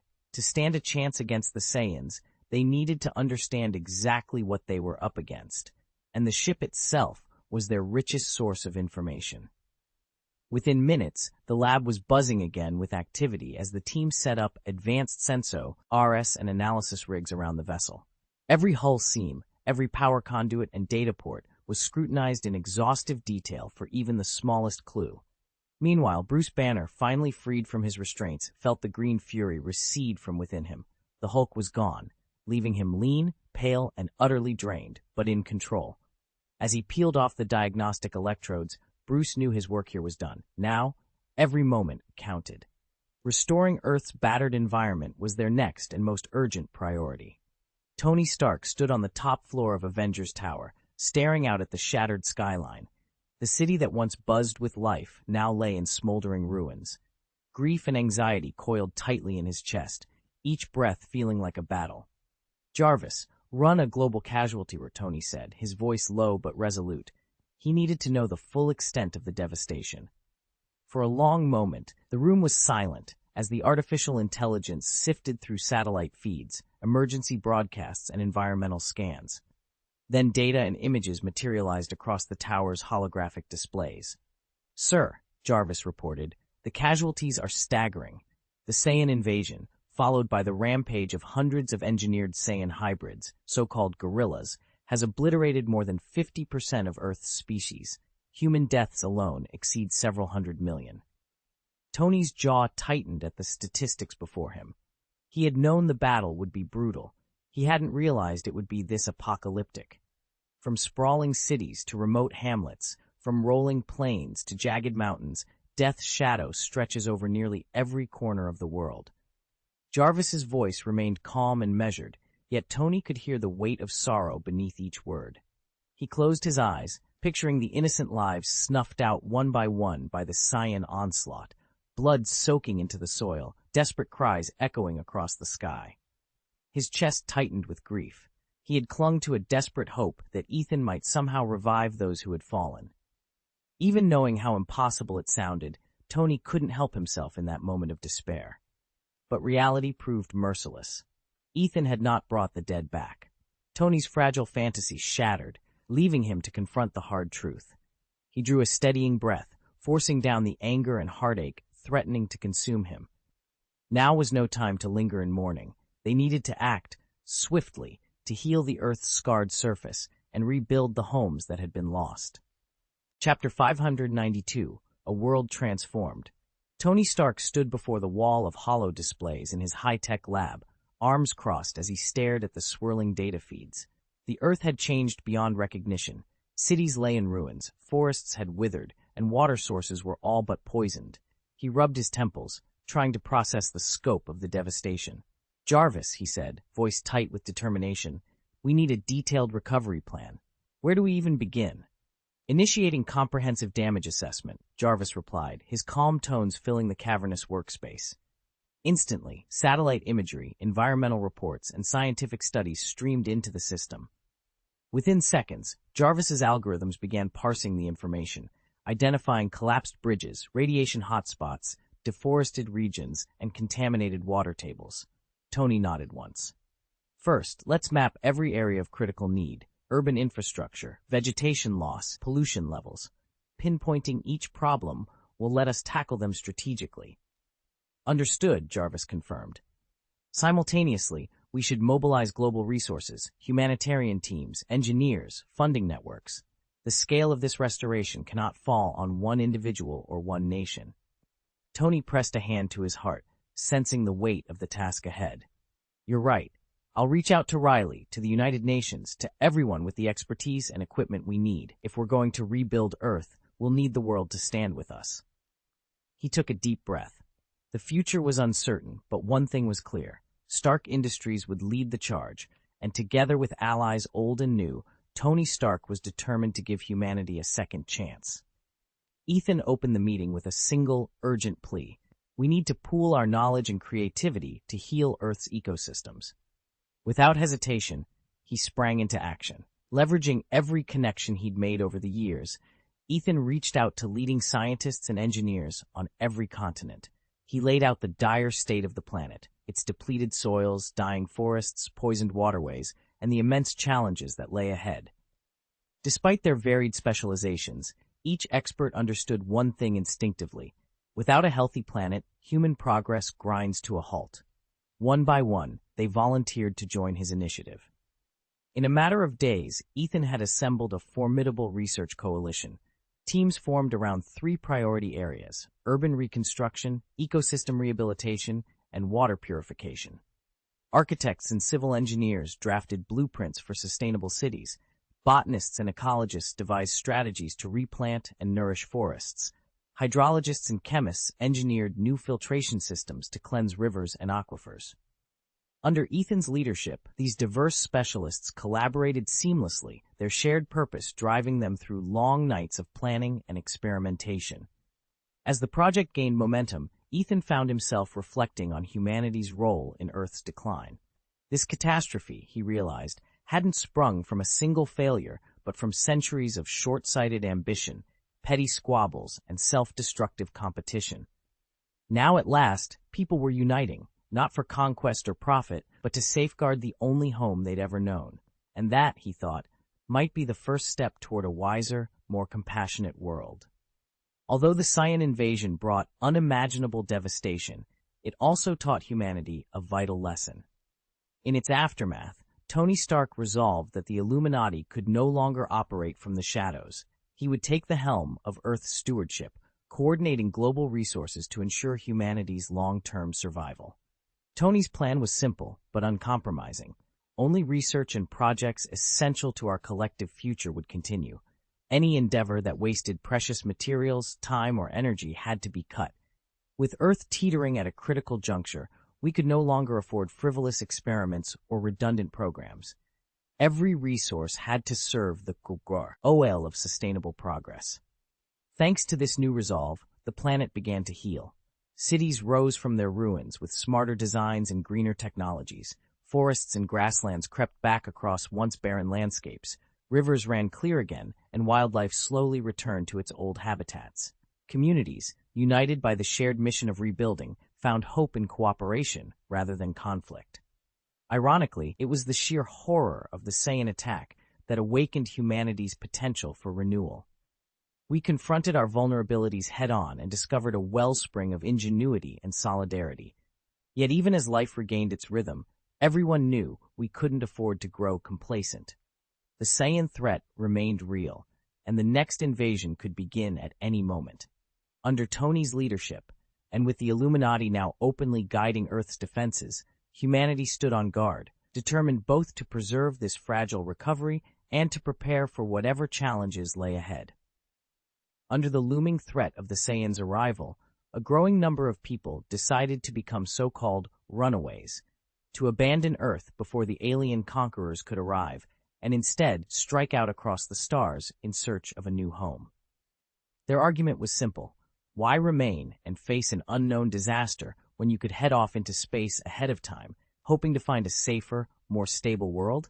Ethan, however, understood just how impossible that dream really was, even with a superhero like Captain Marvel to pilot the ships at faster-than-light speeds. Interstellar migration isn't simply a matter of pointing a vessel at a distant star. First and foremost, the journey itself poses staggering challenges. Decades or even centuries might pass before a colony reaches its destination. In microgravity, the human body wastes away. Bone density erodes, muscles atrophy, and prolonged exposure to cosmic radiation greatly heightens the risk of cancer. To survive such a voyage, an entire self-sustaining ecosystem would need to be built within the ship, a feat demanding resources and technology far beyond our current capabilities. And even if they could travel safely, there's no guarantee a new planet would be welcoming. Alien ecologies could prove hostile to Earth life, with unpredictable climates, unfamiliar pathogens, or ecosystems that simply can't support human biology. In Ethan's eyes, running away into the void wasn't salvation. It was a gamble. Humanity wasn't prepared to win. Earth's biosphere is the product of billions of years of evolution. Microorganisms, plants, and animals on a newly discovered planet could be utterly alien, and they might affect humans in unpredictable ways, from triggering severe allergic reactions to transmitting unknown diseases. Planetary atmospheres also differ wildly. Over eons, Earth's air has settled into a life-supporting mix of nitrogen and oxygen, but another world might be choked with toxic gases or possess atmospheric pressures far above or below what an unprotected human body can tolerate. Water and soil present their own challenges. On Earth, the hydrological cycle naturally circulates and purifies water into the fresh, drinkable supply we depend on. In contrast, extraterrestrial water sources could be briny, contaminated with harmful chemicals, or otherwise unusable without advanced treatment. Meanwhile, soil composition and fertility, which determine how well plants grow and crops yield, vary dramatically from place to place. A planet's ground might lack the right nutrients or contain damaging compounds, making agriculture a formidable hurdle for any colonists. Chapter 7. Tony's Cautionary Briefing. Ethan settled into the observation deck's low swivel chair, his gaze fixed on the swirling blue-green orb projected before him. Outside the reinforced glass, the research vessel drifted silently through deep space, bearing humanity's hopes for a new world. All around him, the rest of the team waited expectantly. Only Tony, the project's chief xenobiologist, remained calm enough to speak first. Before we even step foot on this planet, Tony began, tapping a few icons on the holo console, we need to consider risks far smaller than meteor strikes or toxic atmospheres. At the microscopic level, subtle environmental differences could have profound effects on human physiology. He brought up a comparative chart of magnetic field lines. Take the planet's magnetosphere. If its strength or orientation doesn't match Earth's, our nervous systems, and especially our brains, could respond unpredictably. Neurons rely on tiny electric currents. Alter those currents, and you risk headaches, disorientation, even long-term neural damage. Tony faded out the magnetism graphic and replaced it with a diagram of day-night cycles. Then there's the planet's rotational period and axial tilt. A longer day, a shorter day, even different seasonal lengths, they all play havoc with our circadian rhythms. Disrupted sleep isn't just fatigue. It can trigger mood disorders, weaken immune response, and impair decision-making at precisely the moment we need our wits about us. He scrolled to a complex web of interlocking species profiles. Finally, biodiversity. On Earth, ecosystems have evolved over billions of years to maintain a fragile balance. Key species, pollinators, decomposers, apex predators, all keep one another in check. There's no guarantee this alien world has the same checks and balances. We could discover missing keystone species, or worse, encounter hyper-invasive organisms that sweep through our habitats unchecked. Tony paused, letting the implications settle over the room. Ethan's mind raced. A rogue microbe, an alien parasite, a silent shift in atmospheric electricity, any of it could jeopardize the entire mission. "Look," Tony said, lowering his voice, "I'm not here to kill the dream of interstellar colonization, but if we ignore these variables, we may doom ourselves before we even unpack our gear. We owe it to everyone back on Earth, everyone still here, to treat our home planet with the respect it deserves. We must invest in sustainable development here first, rather than count on escape routes to distant worlds." Silence followed. Then Ethan stood, respect and resolve combining in his eyes. "You're right. We'll proceed with full biological and environmental audits. And once we understand the risks, we'll make a real plan, one that honors both Earth and whatever new home we hope to find out there." Tony gave a small nod. The hologram faded, leaving only the silent planet beyond the glass, and the unspoken promise that humanity's future would depend as much on caution and stewardship as it would on courage and exploration. Ethan champions the use of scientific and technological breakthroughs to strengthen Earth's defenses against the Scion threat, all while restoring and improving the planet's ecosystems. His vision of harmonizing humanity with nature is rapidly gaining support among people everywhere. Chapter 593, Strange Times. Humanity had finally awakened to the urgency of preserving its home. Across the globe, governments and citizens alike began to curb the overexploitation and waste of Earth's finite resources. In laboratories and research centers, scientists raced to refine carbon capture methods and desalination processes, tools they hoped would mend the damage already done. At the same time, space agencies accelerated missions not as schemes of escape, but as ventures to deepen our understanding of the cosmos and to secure new knowledge and materials essential for Earth's sustainable future. Ethan shook his head in disbelief. The Earth Defense Force? What a ridiculous notion. Ever since the Illuminati seized power, they had ruled unopposed, their military might unrivaled anywhere on the planet. When they proclaimed themselves the planet's sovereign authority, resistance proved futile. And so, under their rule, Earth's technologies and cultures leapt forward as never before. Sometimes for the better, sometimes in unsettling directions. Perhaps the most astonishing change came from an unexpected alliance. Inspired by the Saiyans' example, humanity finally committed to colonizing other worlds. Ambitious plans were drawn up to establish settlements on the Moon and Mars, efforts born not of desperation, but of hope that our species might thrive alongside a healed Earth, rather than in its shadow. These initiatives serve two purposes. First, to venture into the cosmos in search of new worlds capable of supporting life, and second, to safeguard humanity's future by creating an insurance policy, ample time and resources to fall back on, rebuild, and repel any threat if Earth ever came under existential siege. With warriors like the Saiyans, beings whose power dwarfed our own, circling on the edge of our star charts, the planet's fate felt more precarious than ever. It was against this backdrop that research into a next-generation super-soldier serum once again took center stage. The original formula had turned the tide of past conflicts, but its only remaining sample had been compromised, triggering Steve Rogers' transformation into the uncontrollable Blue Hulk. Clearly, that disaster ruled it out as a viable prototype. Reluctantly, our scientists returned to square one. Fortunately, Nick Fury had preserved a pristine vial of Steve's pre-contamination blood in secure cold storage.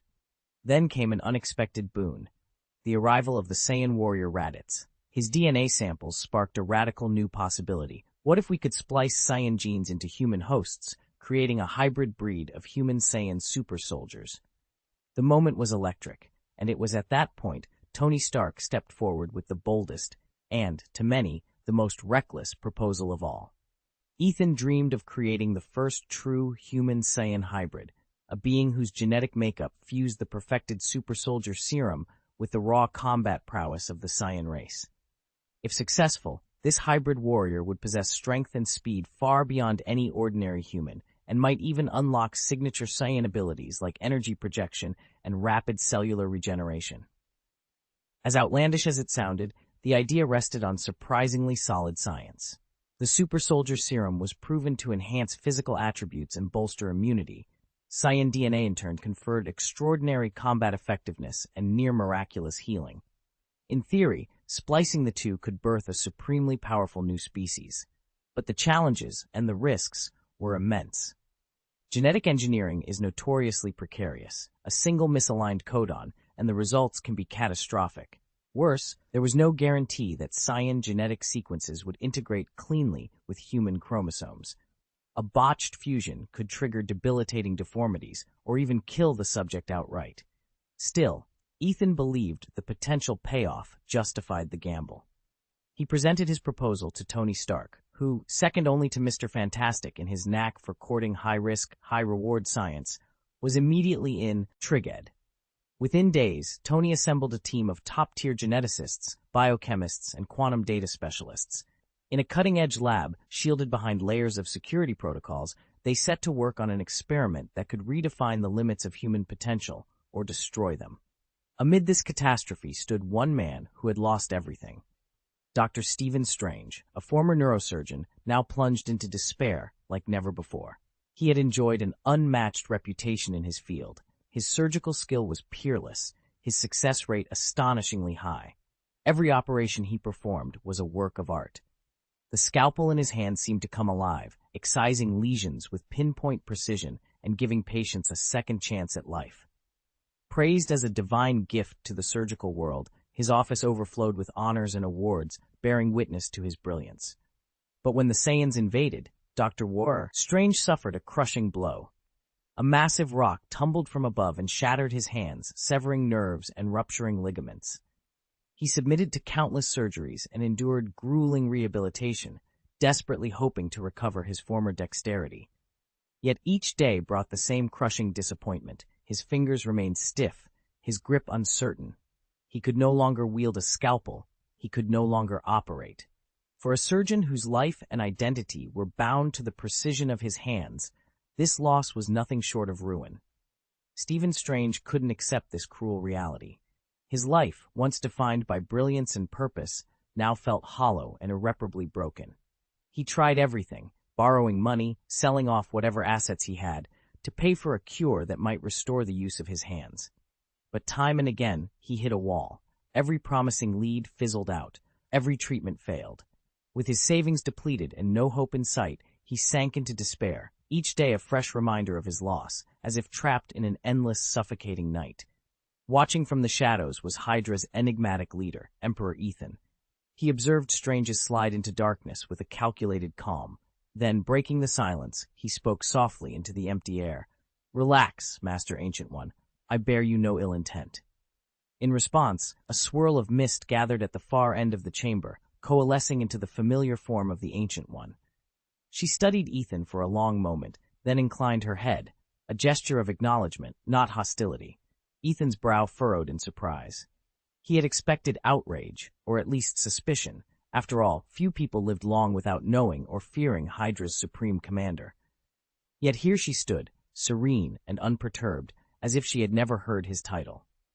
The notion that the Ancient One might be ignorant of his true identity was startling, but not entirely impossible. It challenged everything he'd assumed about his own notoriety and about the hidden depths of those who wield true power. For a long, silent heartbeat, the two held one another's gaze. Secrets hung between them, waiting for the moment they would be revealed. Ethan watched as the Ancient One passed by the Eye of Agamotto, resting untouched on its pedestal in the library. She hadn't used it in years. She simply left the powerful relic there and ventured out into the world without it. Ethan wondered why. Had she somehow bled Dormammu dry, absorbing enough dark dimension energy to protect herself without the eye? Or was she so strong now, perhaps even certain of every twist and turn of the future, that she no longer needed its power? Whatever the reason, the Ancient One clearly didn't know that Ethan was the so-called Black Caesar. And no wonder. Ethan, despite wielding the Time Gem's power of transcendence, could not foresee his own fate. At first, the gem's visions had offered glimpses of what was to come, but as his power grew, those glimpses vanished.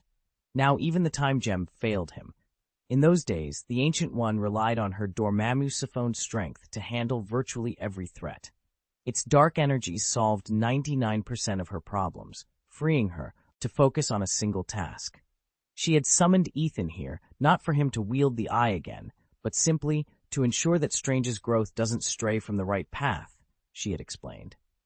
And with that, she vanished, leaving Ethan alone in the silent library, face to face with a relic he could neither predict nor claim.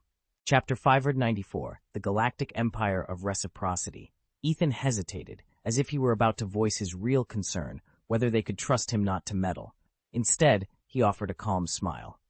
"Relax," he said. "I have no interest in your affairs, be it the Sorcerer Supreme or Doctor Strange." The Ancient One returned his smile with equal serenity. She showed no surprise that Ethan knew of Doctor Strange. "In time, there will indeed be another Doctor Strange on Earth," she replied. "That isn't a bad thing." With a final nod, Ethan vanished. The Ancient One exhaled softly. If he had chosen to interfere, even she might not have been able to stop him. She turned to Stephen Strange, her gaze steady and resolute. "We can't afford any more delays," she declared. The mantle of Sorcerer Supreme had to be his now. Any hesitation could tip the cosmic balance and invite unforeseen dangers. Besides, the time of her own passing was drawing near. Meanwhile, Thor had already departed Earth. Having mastered the Bifrost's power, he could summon the Rainbow Bridge at will, and thus had no reason to remain behind. Far away in Asgard, Odin received the news with boundless joy. His son had finally awakened his true divine strength. Ethan at last allowed himself to relax, free from the fear of death. He knew Odin had long understood that Thor's latent power outstripped any other, and that his son's strength would one day even eclipse his own. Seated in solemn silence, Ethan felt as though he were cut off from everything beyond this place. He occupied a vast, regal hall, where a constellation of stars stretched overhead like a sea of diamonds, each point of light adorning the endless darkness. Their shimmer fell upon him, tracing the contours of his form in a mysterious, reverent halo. His eyes were like windows onto the void, so deep they swallowed every flicker of light, hints of an abyssal secret hidden within. One felt they could penetrate the heavens, unearthing the very origins of the universe. Time itself seemed etched into his features. Every line and shadow on his face bore witness to centuries of trials and triumphs. The throne on which he sat exuded a majesty that defied description. Forged from some alien, shimmering alloy, it glowed with a soft, golden radiance, as though charged with boundless energy. Swirling clouds and mist curled at its base, lending the seat an ethereal, otherworldly aura, as if it hovered on the brink between reality and legend. Any who dared approach found themselves awed by an invisible weight of power and mystery, standing before the heart of an age-old sovereignty. Ethan's personal guard, the Cyclopean Sentinels, knelt before him, eyes downcast and bodies trembling with the weight of their news. Their voices quavered as they delivered the empire-shattering report. Boros had fallen on the battlefield. Ethan inclined his head once, his expression unreadable. He had long anticipated this moment. Boros, his greatest warrior, had died doing what he loved most, leading men into the heat of battle. In Ethan's eyes, that was neither a tragedy nor a defeat, but a warrior's finest end. What truly stung him was not Boros's death, but the insolence of Thanos. Despite the Galactic Empire's relatively modest standing, Ethan himself was a force the universe could not ignore. He brooked no slight and prized mutual respect above all. Thanos' disrespect was a direct challenge to his authority, and it would not stand. Ethan rose from his throne, his voice low and certain, carrying an unmistakable power that seemed to bend the vast chamber to his will. "Make Thanos an outcast," he commanded. "Strip him of his rank and leave him friendless. Let the galaxy learn that no one mocks the Emperor and lives to boast of it." With that, the Cyclopean sentinels bowed deeply and dispersed to carry out his orders, while Ethan turned his gaze toward the stars beyond the palace's rim, already plotting the Empire's next move. Ethan hovered before the holographic star chart, eyes narrowing as he tracked the faint energy signature pulsing at its center.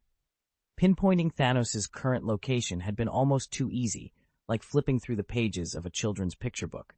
Behind him, his 3 fledgling fleets stood ready, the golden humans still basking in the dawn of their rapid ascent, the Cyclopean stars, whose single blazing eye struck fear into every foe, and the Outliers, a wild, unpredictable force unmatched in ferocity. Together, they were more than a match for Thanos' dark cult. Though these warriors had barely begun to stretch their wings, Ethan had no doubt they could sweep the cult from existence. The dark cult was a nightmare writ large, a legion of remorseless soldiers bound to Thanos' will, leaving devastation in their wake. Their cruelty was legendary, their power formidable. Yet they harbored a single, crippling flaw. They claimed no home, no fortress, no sanctuary to call their own.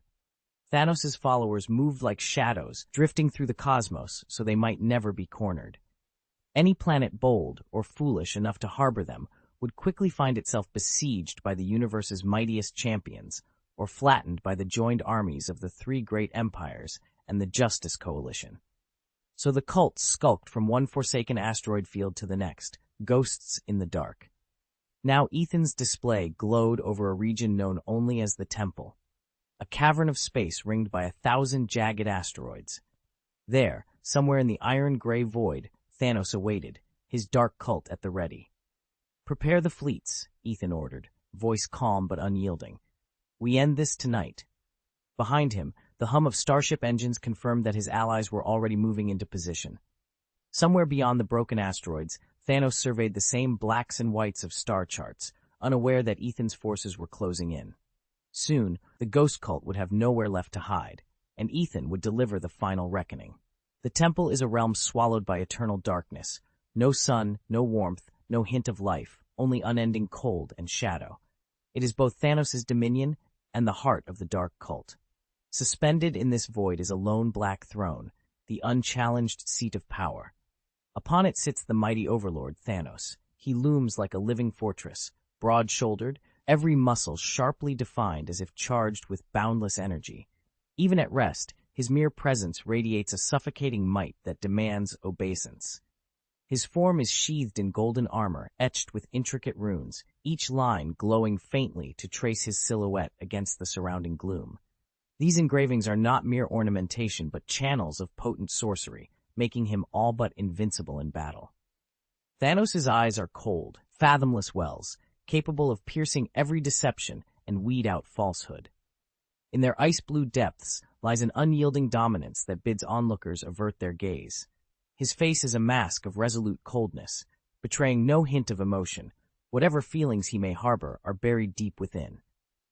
Ethan sat upon his black obsidian throne like an unassailable mountain, his very presence the living symbol of the dark realm and the core tenets of the shadow cult. At the foot of his throne stood 5 towering figures, each radiating an aura of raw power and wearing the mantle of Ethan's most trusted lieutenants: Ebony Maw, Proxima Midnight, Corvus Glaive, Supergiant, and Black Dwarf.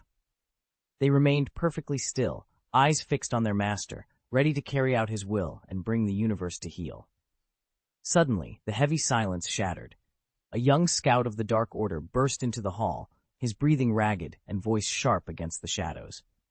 "My lord, intruders have been detected." In an instant, General Grim Reaper tensed, his eyes narrowing to feral slits.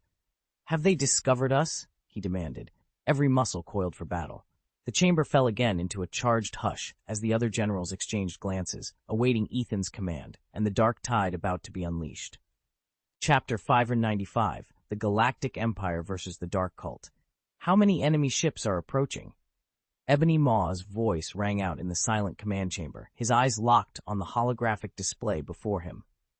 It was a live feed from the Dark Order's forward scouts. On the screen, a squadron of warships loomed against the star-speckled void, each vessel distinct in design, yet all radiating an unmistakable aura of menace.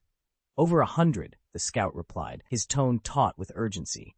"And they're all capital ships, no predator fighters among them." The scout's haste betrayed his fear. He understood how crucial this report was, especially at such a pivotal moment. At the center of the chamber, Thanos sat motionless, his massive silhouette draped in shadow. His face remained placid, as though he had anticipated every development. Still, those obsidian eyes of his seemed to drink in the dim light around him. "My lord," Ebony Maw ventured, voice low and cautious, "this cannot be a mere coincidence." He knew well that the Mad Titan brooked no disruptions to his master plan. Thanos' lips curved in a faint, inscrutable smile, as if already 3 moves ahead in a cosmic game that only he could see. Thanos gave a subtle nod, his gaze as sharp as a blade slicing through time and space, fixed on the void before him. In a calm, detached voice he ordered, "Prepare for battle, annihilate them, then withdraw." There was nothing more to his command, no embellishments, no second thoughts. To Thanos, these intruders were a mere speed bump on his path, unworthy of excess effort. Even though they stood within the walls of his own temple, in the heart of the Dark Realm, he hesitated not for an instant. His will was absolute law, regardless of location. At once, the 5 Black Generals and the Dark Order warriors moved with the precision of awakened predators. Their strides were steady, their objectives crystal clear, as if they already sensed the coming clash. A fierce light gleamed in their eyes, the lust for victory, the contempt of fear. Inside the battleship's control room, technicians worked in tight formation, fingers flying across panels as though performing a high-stakes symphony, each keystroke pushing the war machine closer to readiness. The warship's weapons systems hummed to life as raw energy crackled along each barrel, painting sharp arcs of pale light across the surrounding darkness. In the void of space, those frozen beams glinted like drawn swords, ready to cleave through any who dared oppose them. One by one, the Dark Cult's warriors marched aboard.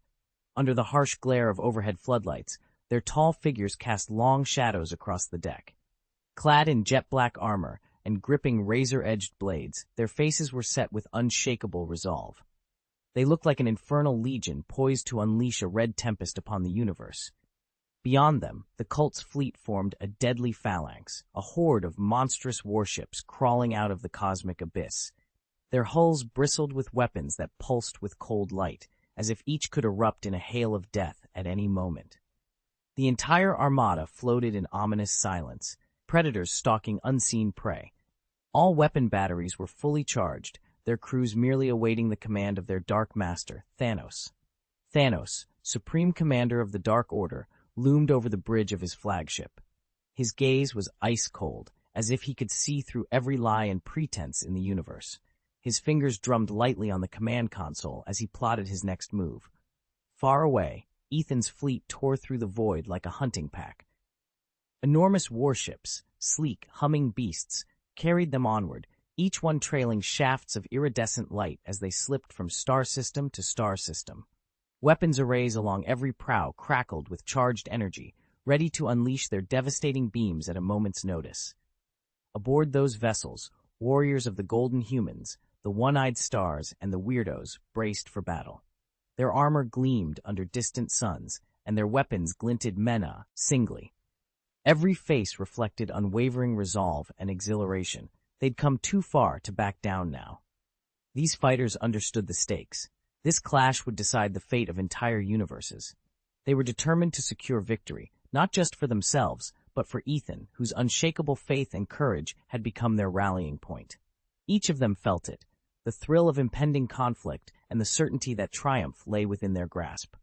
Fire!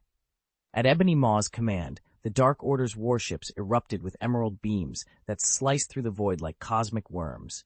Each pulse of energy lit up the darkness, weaving a radiant curtain of light that ripped enemy hulls apart in thunderous bursts. Debris and twisted metal scattered across the starfield, painting the inky black with jagged fragments of flame. Return fire! Ethan bellowed from the bridge of the Imperial flagship. In perfect synchronization, the Galactic Empire's dreadnoughts unleashed their own salvo of cobalt-blue energy bolts. They streaked out like falling stars, so swift it felt as if they bent time itself. The volleys intersected in mid-space, forging a dense lattice of laser fire that engulfed the Dark Order fleet in a relentless storm. All around them, the heavens seemed to tremble under the onslaught. Pulses of light and shockwaves rocked the star systems, drowning out distant suns with the roar of battle. Amid the shattered silence of space, only the fierce glow of warships remained, each one a beacon in this desperate, life-and-death struggle between the Galactic Empire and the Dark Order. Under a hail of gunfire, enemy warships erupted in a shower of debris and flame, like fireworks blooming against the void of space. Seizing the moment, Ethan's fleet surged forward under the cover of their salvos. Their cruisers charged ahead like charging beasts, tearing through the enemy squadrons in bone-shaking collisions. Decks shuddered as boarding ramps dropped and warriors leapt into the fray, blades flashing in close quarters. Each of the three allied races played to its strength. The golden humans advanced as near unstoppable tanks of living flesh, blades and bullets simply deflecting off their impenetrable hide. Every swing of their vibroaxes cleaved foes in two. Behind them, the one-eyed stars held formation, their sleek vessels bristling with fish energy cannons. From safe distances, they picked off targets with deadly precision, each shot a pinpoint bolt of shimmering blue light. Meanwhile, the weirdos, each with some uncanny, terrifying gift, slipped through enemy lines, sowing confusion and dread. Some distorted gravity around hostile ships, sending them careening off course. Others unleashed shrieking psychic waves that shattered star lines of formation. At the forefront of the assault stood two legends, Black Sperm and Vaccine Man. Both were reputed invincibles, but since claiming the will of Venus, Vaccine Man's power had soared even higher. Now, with the combined force of Earth's will and Venus's divine mandate channeling through him, he was all but unstoppable. Side by side, he and Black Sperm bore the enemy's fiercest counterattacks, turning the tide of battle with each devastating blow. As the smoke and light of conflict danced across the battlefield, it was clear. Under Ethan's command, and with the unbreakable unity of golden humans, one-eyed stars, weirdos, Black Sperm, and Vaccine Man, the enemy's defeat was all but certain. Chapter 596, Unstoppable Onslaught, Blood for the Emperor, Skulls to the Golden Throne. Under a thunderous artillery barrage that lit the sky with fire and smoke, the fleet commanded by Ethan surged forward like arrows loosed from a bow. Shells tore through the air and earth, their explosions roaring like a waking beast and shaking every vessel to its core. "Charge! For the Emperor!" Ethan's voice rang out above the chaos. "Spill your blood for the Emperor! Present skulls to the Golden Throne." Each warship was a steel leviathan, its reinforced hull carved from the finest alloys, impervious to enemy fire. Cannon volleys echoed across the deck, a brutal symphony of destruction. To Ethan and his crews, these floating fortresses were more than machines of war. They embodied unbreakable faith and iron resolve. Under the protective curtain of their own barrage, the fleet became an unstoppable tide of steel.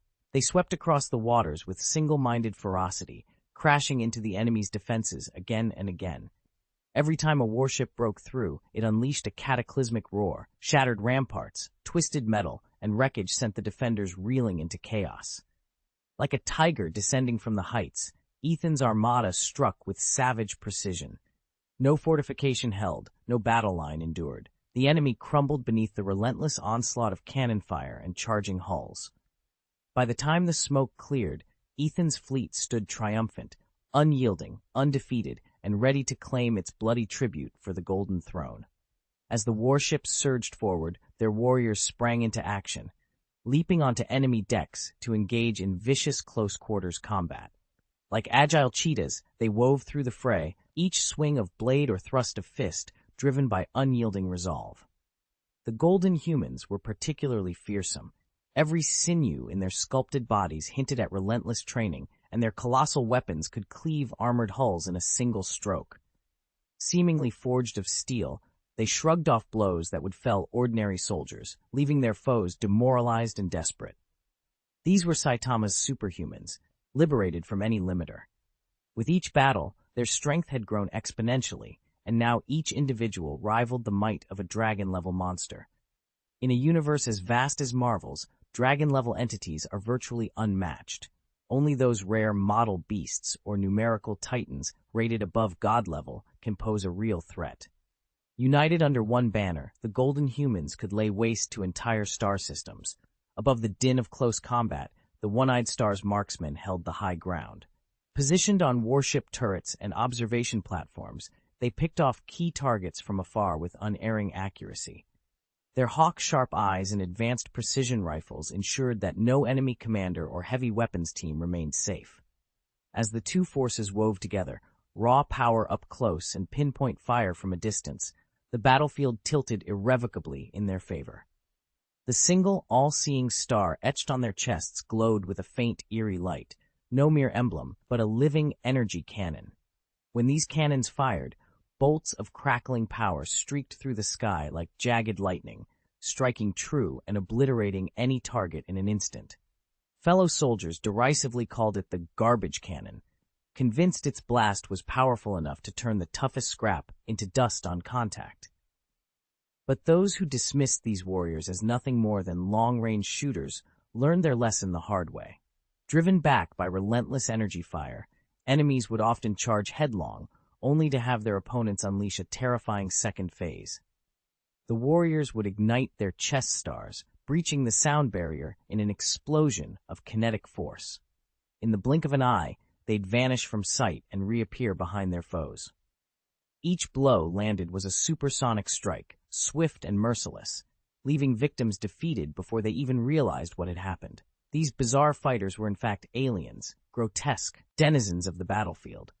Some resembled towering spiders with chitinous limbs. Others were horned beasts whose roars shook the earth. A few looked like living infernos, their bodies wreathed in unquenchable flames. Their nightmarish forms were matched only by the strange, deadly abilities they wielded, making them among the most feared combatants in the entire conflict. Across the shattered plain, Ethan's monstrous legion swept over the enemy like a living tsunami. At his command, fire wielders erupted in roaring infernos that swallowed ranks of foot soldiers. Waterbenders summoned towering spouts that crashed through armored cavalry, and shapeshifters melted into the earth only to spring up behind their foes, leaving them bewildered and exposed. Each assault thundered across the battlefield, hammering the enemy into submission. But none proved as fearsome as Black Sperm. Unfathomably strong and impossibly fast, he tore through the opposition like a primeval juggernaut. With the Empire's protein reserves fueling his endless cloning, Ethan estimated their numbers had already surpassed 1,000 trillion. Wave after wave, Black Sperm's duplicates poured forward, trampling spearmen, cleaving knights, and shrugging off every counterattack. Rumor spread that even Tornado in her prime couldn't withstand more than a single blow, and that the resurrected Boros himself would crumble under this titanic onslaught. Standing shoulder to shoulder with Black Sperm was Vaccine Man, now the chosen avatar of Venus. Where Black Sperm brought raw power, Vaccine Man embodied calculated devastation. His green-hued aura pulsed with the planet's life force, and each strike unleashed a toxin that sapped the enemy's strength from within. Soldiers who met his gaze collapsed in agony, their bodies wilting as though struck by pestilence incarnate. Ethan watched from the command ridge, heart pounding with grim satisfaction.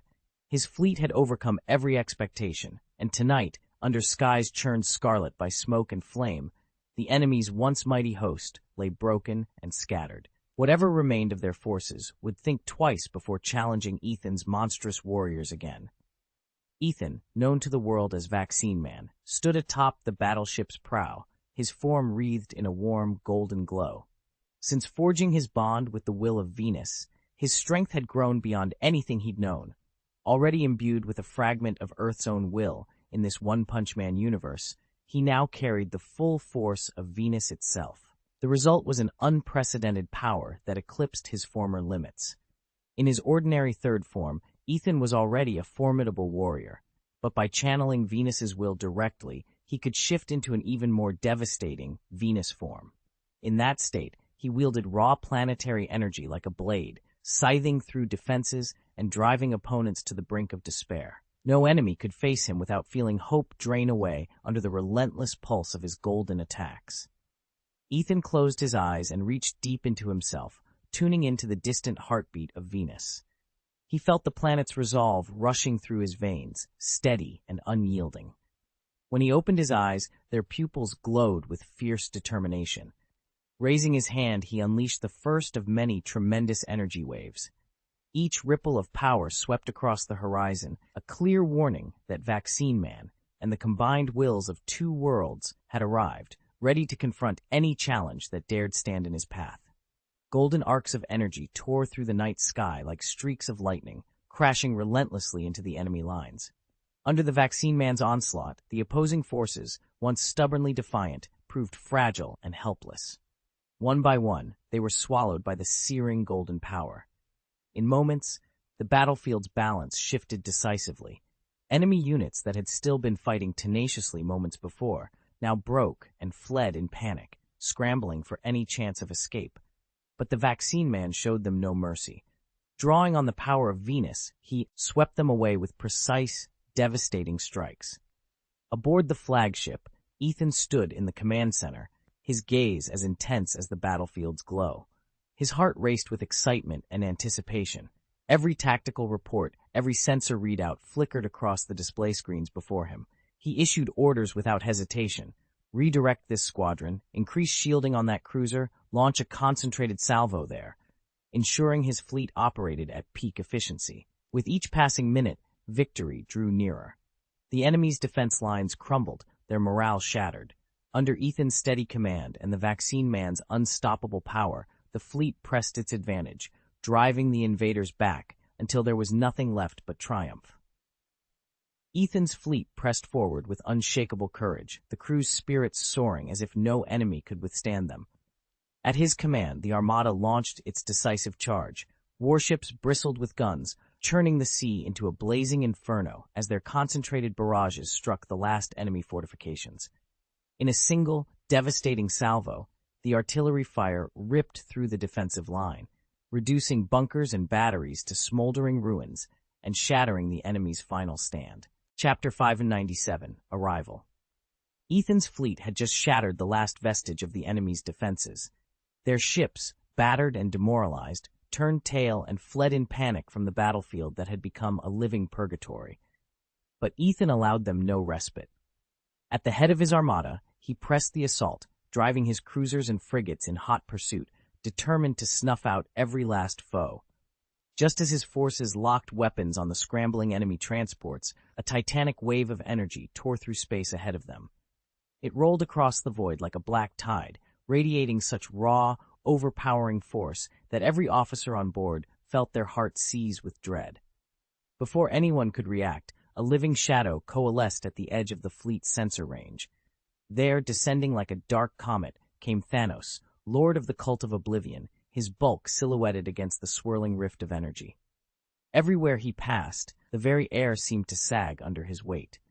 Even the veteran captains who had stared down entire armadas found themselves trembling. But Thanos had not come alone. Arrayed behind him stood the Obsidian Five, his personal council of enforcers, 5 warriors of legend, each gifted with dread powers that bent matter, mind, or magic to their will. Their armor gleamed with obsidian sheen, and their eyes burned with merciless purpose. Together, they formed the deadliest strike force in the cosmos, and they now blocked Ethan's path. In an instant, the tide of battle shifted. What had been a victorious rout transformed into a gauntlet of despair. Every soul aboard Ethan's flagship felt it, the crushing weight of Thanos' presence, the promise of annihilation that radiated from the Obsidian Five. The fleet stuttered in its advance. For the first time, Ethan faced an enemy he might not be able to overcome. General Corvus Glaive, the Black Order's fearsome commander, loomed over the battlefield in his jet-black armor, a colossal glaive clutched in his hand. With every sweeping arc of that blade, the air itself seemed to rend in two, sending shockwaves of dread through the enemy ranks. His very presence suffused the field with a murderous tension. Corvus Glaive's power was near limitless. He possessed superhuman strength and an uncanny healing factor that mended even the gravest wounds in moments. Worse yet, the glaive he wielded housed the essence of his soul, So long as it stood unbroken, he could not be slain. Crafted from an otherworldly alloy that cleaved through vibranium as if it were paper, the weapon carried the dark force of death, a grim countermeasure designed to shackle the truly immortal. Ebony Maw, by contrast, cut a far humbler figure. Stooped and gaunt, with yellowed skin and wispy white hair, he looked more like a frail scholar than a cosmic warlord. But beneath that unassuming exterior lay a razor-sharp genius and formidable telepathic gifts. With a few whispered mental cues, he could burrow into an opponent's mind, bend wills, and erase resistance. Over the centuries, his subtle manipulations had reduced countless heroes and tyrants alike to unwitting pawns in Thanos' grand design. Ethan's brilliance as a scientist and inventor had become the Dark Order's greatest advantage. He could design and mass-produce any high-tech weapon or suit of armor imaginable. Thanks to his breakthroughs, the enemy fleet's once overwhelming technological edge evaporated as soon as his war machines hit the battlefield. Proxima Midnight was the Dark Order's deadly cavalry. A lithe, lightning-fast warrior, she wielded a spear forged by Thanos himself. With a single throw, that divine weapon split into 3 searing energy beams, each carrying the heat and crushing mass of a star's core. No soldier could survive contact with such forces of ultra-high-temperature plasma and super-dense gravity, and even Thor, impervious as he was to neutron star radiation, would be frozen in place by their impact. On the field, Proxima was as ominous as a storm cloud. She darted through enemy ranks, striking without warning and leaving Dev, a station in her wake. Then there was Superstar, the Order's blue-skinned psychic. Draped in flowing white robes, she appeared serene, until she unleashed her mind. Her telepathic power was so vast that a single thought could warp wills, fracture defenses, or shatter entire squads. No fortress of steel or shield of energy could withstand the onslaught of her psionic storms. Together, Ethan's inventions, Proxima's star-forged spear, and Superstar's mind-shattering abilities formed a triumvirate of terror. With them united, the Dark Order's supremacy on every front was all but guaranteed. Supergiant possessed 2 terrifying gifts, mind control and teleportation, leaving her enemies utterly powerless. She never waded into the thick of battle herself, preferring instead to hover at a safe distance and manipulate the fray with her psychic might. Her eyes gleamed with an otherworldly blue light, as though she could peer straight into a soldier's soul, and her gentle, melodic voice wove potent illusions that shattered wills and left minds adrift. Under her sway, troops and starships alike became puppets dancing to her whims. The instant she appeared, the warriors and vessels of the Galactic Empire turned on one another in a murderous frenzy. Blaster fire tore through hulls and armor, and platoons once locked in formation now poured hot lead at their supposed allies. What had been an orderly campaign collapsed into chaotic slaughter, and Supergiant stood to the side, smiling as she watched her handiwork. A shroud of dread and mystery settled over the battlefield, for no one could predict where or when her powers would strike next. Beside her loomed Black Dwarf. Often maligned as the weakest of the 5 Obsidian generals, his least powerful, status was more rumor than truth. He was the archetypal warrior, near impenetrable defenses, colossal strength, and a regenerative gift that made wounds vanish in moments. Though overshadowed by his peers' more exotic talents, in raw, unbridled force, he was nothing short of unstoppable. Ethan's body was a living fortress. His skin, as hard as forged iron, shrugged off virtually every blow. His strength was legendary. He could lift an entire mountain without breaking a sweat, and his regenerative ability bordered on miraculous. Even grievous wounds healed in moments. On the battlefield, he moved like an impenetrable stronghold, forcing every foe to expend unimaginable effort just to make him bleed. But Ethan was only one of Thanos' 5 black generals, and together they were an unstoppable tempest. Each brought a unique combination of raw power and tactical brilliance to the fight, and when they acted in concert, they made the whole universe tremble. Worlds fell before them, systems burned at their passing. Ruins and lamentations marked their path. Countless species, civilizations proud and ancient, were crushed beneath their iron advance. None could stand against their might. None, that is, except the forces of Ethan's Galactic Empire. Galactic Empire? Thanos drawled, lips twisting into a sneer. He gazed into the void ahead, where a colossal battleship loomed like a mountain silhouetted against the starlight. Dark, massive, and bristling with weaponry, it drifted toward them, a silent promise of resistance in a universe that had grown all too accustomed to surrender. The sleek hull before them bore the unmistakable emblem of the Galactic Empire, its sharp angles glinting beneath the distant starlight. Ethan's heart tightened at the sight. He remembered how easily he'd let this very battleship slip through his grasp before, an error born of overconfidence, or perhaps a gross underestimation of his foe. In hindsight, it was a foolish mistake. That ship had been a seed dropped onto barren ground. Now it had taken root, sprouted, and grown into a powerful adversary. Still, Ethan refused to be consumed by regret. He accepted both his failure and the challenge it represented. Only by overcoming this new enemy could he truly prove his strength. "It's the Galactic Empire," Ebony Maw murmured, his voice shattering the heavy silence. A flicker of something, surprise, respect, perhaps unease, passed across his pale features. Around him, the other members of the dark cult exchanged wary looks. No one spoke Ethan's name aloud, but the memory of their last encounter weighed on them all. Heavy casualties, shattered ranks, and the bitter taste of defeat. Though they bore him no open blame, their shared losses cast a quiet, uncomfortable shadow over the moment. At that moment, Ethan, better known by his hero name Superstar, poured every ounce of his power into holding back the advancing foes. A soft blue glow flared in his eyes, making them look like twin stars shining against the dark. Chapter 598, Shave Thanos' Head. A colossal force suddenly surged through the darkness, rippling across the star-speckled expanse of the Dark Realm. It felt like the very heartbeat of the universe awakening, ancient, powerful, and mysterious, like a slumbering leviathan stirring in the void and opening its eyes after countless eons. The sheer majesty of it made every star shiver. Thanos and the 5 Obsidian generals, elite warriors of the Dark Order, stood rooted in place as their hearts thundered in their chests. These were veterans of interstellar carnage, feared throughout the galaxy for their brutality. Yet before this newfound power, they felt minuscule and helpless, overcome by an oppressive presence that dwarfed even their own terror. They all knew at once, this had to be the work of someone extraordinary within the Galactic Empire. But who? Questions swirled in their minds as the oppressive tension tightened around them.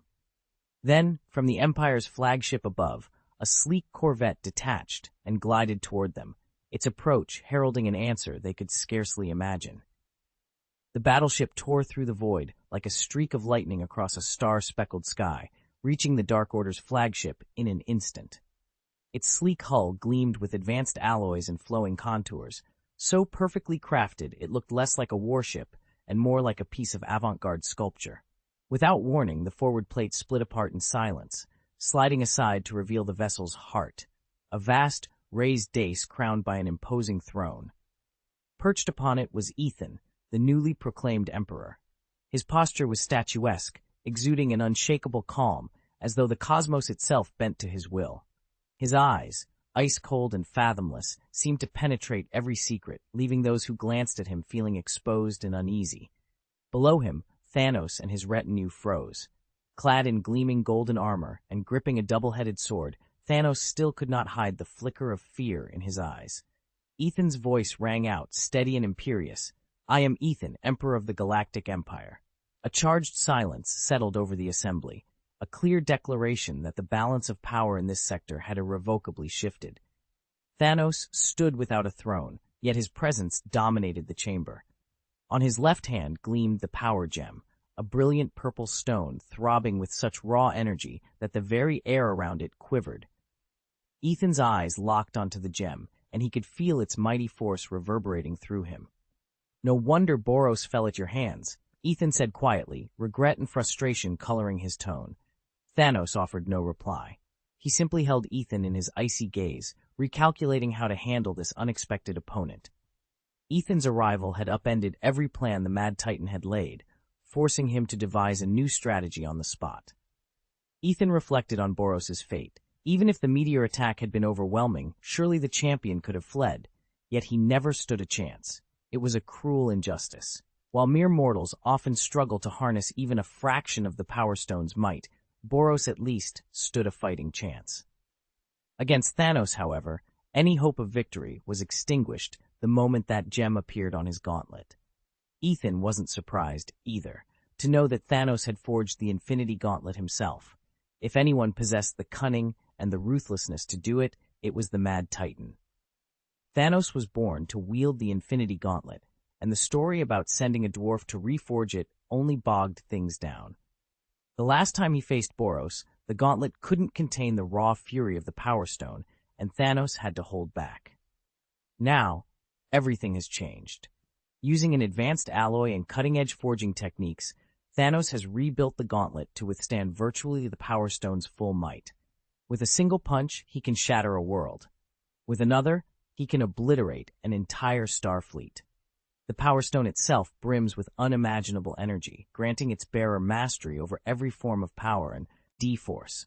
It can duplicate any physical ability, boosting strength, speed, durability, to levels no living being could otherwise achieve.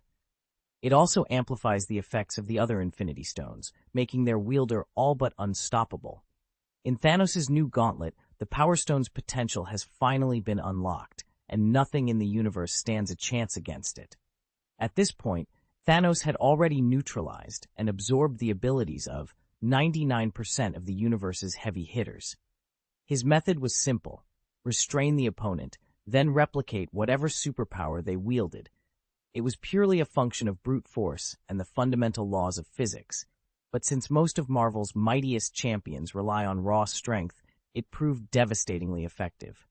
Even Thanos and his 5 obsidian generals found themselves momentarily speechless when the newcomer arrived. The Emperor? The very overlord of the Galactic Empire? In person? It sounded preposterous until the tremors in space and the quivering stars betrayed Ethan's entrance. His power far outclassed even Boros' legendary might. A warrior of such magnitude would naturally have the confidence to face them himself. "Are you here to avenge your War Master?" Thanos' deep voice rumbled across the void. "Exactly," Ethan replied with a measured nod. Thanos didn't hesitate.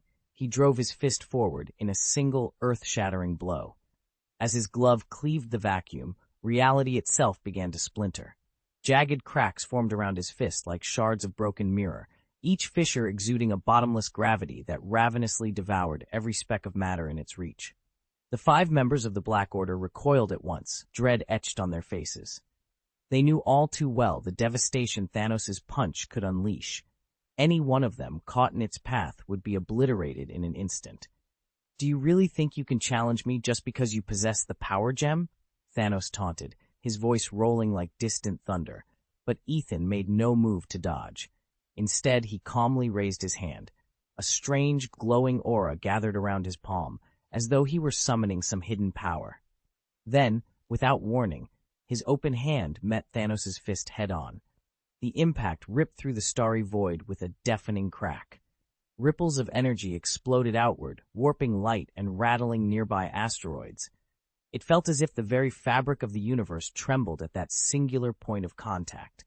The members of the Black Order could only stare in horror, certain that any of them caught in this cataclysm would be torn apart instantly. Thanos himself faltered, shock flashing across his grim features. He'd never encountered resistance like this, an invisible barrier that not only halted his strike but pushed back against the raw force of his blow. For a long moment, neither combatant moved. Then, amid the crackling energy and swirling starlight, a new confrontation was set to begin, this time on equal terms. He could feel the terrifying power rolling off Ethan's palm, an energy that seemed capable of obliterating anything in an instant. Yet Thanos did not flinch or back down. Chapter 599, Breaking the Invincible Energy Absorption. Thanos' eyes blazed with a lunatic fervor, twin supernovae on the brink of detonation, radiating unbridled violence and madness. His power swelled outward in ever-expanding waves, defying comprehension. Clenching his fists, he seemed intent on crushing the very essence of existence between his knuckles, determined to vanquish Ethan with a single cataclysmic blow. A searing eruption of violet energy burst forth from Thanos, like hellfire scorching across his form. The brilliant purple flames licked at him, consuming lacquered armor and flesh alike, until his silhouette flickered like a dark omen against the star-studded sky. This was power incarnate, an onslaught potent enough to warp spacetime itself and send surrounding stars into fearful tremors. Yet Ethan stood unshaken, as immovable as a mountain anchored in the void. No matter how violently Thanos' aura roared, not a trace of doubt rippled through him. Each surge of destructive force crashed harmlessly against Ethan's defenses, dissipating into sparks that drifted into the cosmic night. Thanos' pupils constricted to pinpoints.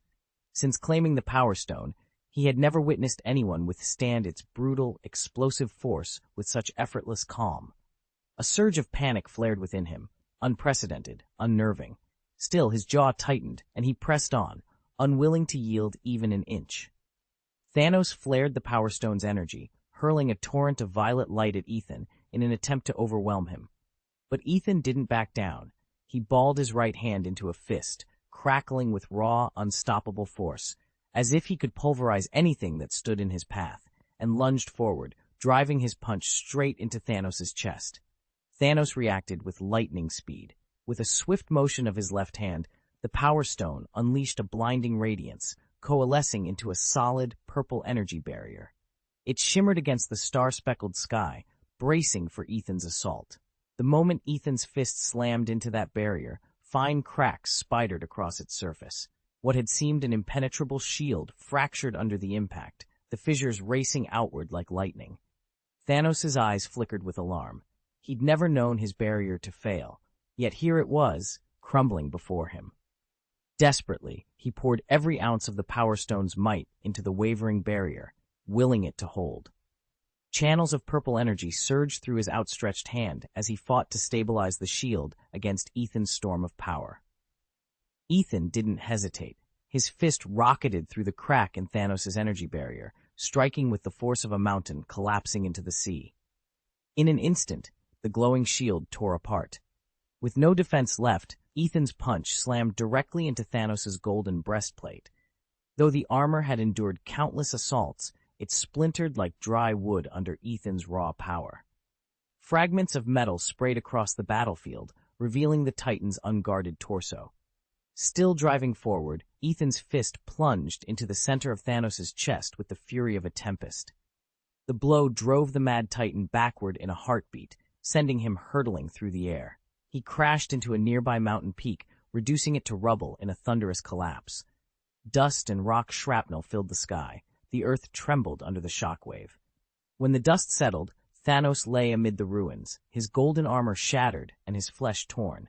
Blood oozed from a deep wound in his chest, staining the rubble around him. The battlefield fell silent, save for the Titan's ragged breathing and the distant rumble of falling debris. Thanos staggered backward, his face ashen, each breath a ragged gasp. He pressed a trembling hand against his side, where dark blood seeped through his armor. This can't be happening, he rasped. The Power Stone should have made him invulnerable, able to absorb and redirect any force or energy hurled at him. No blow, no matter how devastating, was supposed to leave a mark. Yet here he was, grievously wounded by Ethan. Ethan stood his ground, calm and composed. His eyes were bright with purpose, his stance steady despite the raw power he'd just channeled. "There's nothing mystical about invulnerability, Thanos," he said softly. "Yes, the Power Stone grants immense ability to absorb kinetic force and raw energy, but it isn't boundless." Thanos glared, pain and disbelief warring on his features. Ethan took a step forward, voice firm and even. "Think of energy absorption on two levels. At the macro scale, you can convert incoming impact into other forms, heat, light, momentum, or weave it into your own material structure. But at the atomic scale, there's a limit to how much disturbance a lattice of particles can withstand before it tears itself apart. The Power Stone magnifies your capacity, but it doesn't rewrite the laws of physics." Silence fell over the battlefield as Thanos clenched his fist, the armor around it buckling faintly. Ethan's words hung in the air like a challenge and a warning. No longer bulletproof, the Mad Titan realized, he had underestimated the young man standing before him. And that mistake would cost him dearly. When an attack's energy penetrates this deep into the equilibrium of your defenses, your kinetic absorption and energy siphoning abilities become useless. "My strikes are aimed precisely at that microscopic balance," Ethan said, his voice calm but charged with purpose. He lifted a hand, as if cradling an invisible force. By controlling the release of energy with exact precision, I can induce a resonance between the energy I project and the vibrational modes of the atoms in your body. Once their frequencies match, the energy transfer amplifies those atomic vibrations, and there's nothing in your absorption fields that can stop it. Ethan's explanation was clinical yet compelling. He was describing the physics of resonance. When two vibrating systems share the same frequency, they exchange energy so efficiently that their oscillations grow exponentially. Over the past moments, he had fine-tuned both the frequency and amplitude of his attack energy to align perfectly with the natural vibrational patterns of Thanos' atoms. This microscopic resonance was devastating. By targeting the very bonds that hold atoms together, Ethan's assault threatened to unravel matter at its most fundamental level, bypassing every conventional defense Thanos had ever used. Ethan's assault struck Thanos at the most fundamental level. In an instant, the carefully balanced atomic lattice that held his body together shattered, and his energy equilibrium collapsed. But Ethan didn't stop at raw force. He brought quantum mechanics to bear. By shaping the wave pattern of his attack, he exploited tunneling effects to slip his energy straight through Thanos' absorption barrier, bypassing every layer of defense and striking him at his core. Pulling off such a strike demanded far more than strength. Ethan had to understand the resonance of atomic structures, control his power with unerring precision, and tune the frequency and phase of his attack so deftly that it tunneled through an otherwise impenetrable shield. In mastering these principles, he proved he'd moved beyond mere accumulation of energy. Now, with insight into the very fabric of reality, he delivered a truly crippling blow. Thanos, once a brilliant scientist himself, recognized exactly what had happened. He understood the theory, yet he couldn't believe that anyone, let alone Ethan alone, could execute such an intricate maneuver. And as the last defenses fell away, disbelief etched itself across his face. Chapter 600. Impeccable. You truly understand the stakes here. If Thanos attempted this on his own, he couldn't pull it off, unless he used the power gem to transform and control himself, Ethan said coolly. Thanos' lips curled into a thin smile. Thank you for the insight. Now, your attack will have no effect on me. The purple power gem set into the infinity gauntlet on Thanos' left hand flared to life. Its light washed over his battered form, knitting torn flesh and shattered bone back together in an instant. The gem's supercharged regeneration restored not only his physical health, but replenished his spirit and strength as well. A steely resolve flickered in Thanos' eyes. Facing Ethan, an opponent who wielded physics and energy manipulation as deftly as a master swordsman, raw power alone would not guarantee victory. He needed to evolve, to ascend to a form capable of withstanding Ethan's specialized assaults. Drawing a deep breath, Thanos channeled his will into the power gem. The glow deepened, pulsing in rhythm with his heartbeat. This time, the gem did more than heal. It began to fuse with his very physiology, reshaping his cells and reinforcing his structure from the inside out. Thanos' silhouette blurred, the purple light cascading over him like living fire. As the transformation took hold, he felt power surge through every fiber of his being. With his new form sealed and his confidence restored, Thanos opened his eyes and prepared to strike back at Ethan with the full might of a god. Thanos felt a surge of overwhelming force wrapping around him, dissecting and decoding the essence of Ethan's attack. The Power Stone was far more than a boundless well of energy. It was the universe's most potent repository of knowledge. Through it, Thanos could probe power's deepest mysteries and wield that understanding to amplify his own might. As he surrendered to the gem's wisdom, his consciousness expanded into an entirely new plane of perception. He saw the intricate dance of energy currents, the hidden architecture of atoms and molecules, and the secret laws that underlie all creation. He realized that crude feats of strength and unending reserves of power were only surface-level uses of the stone.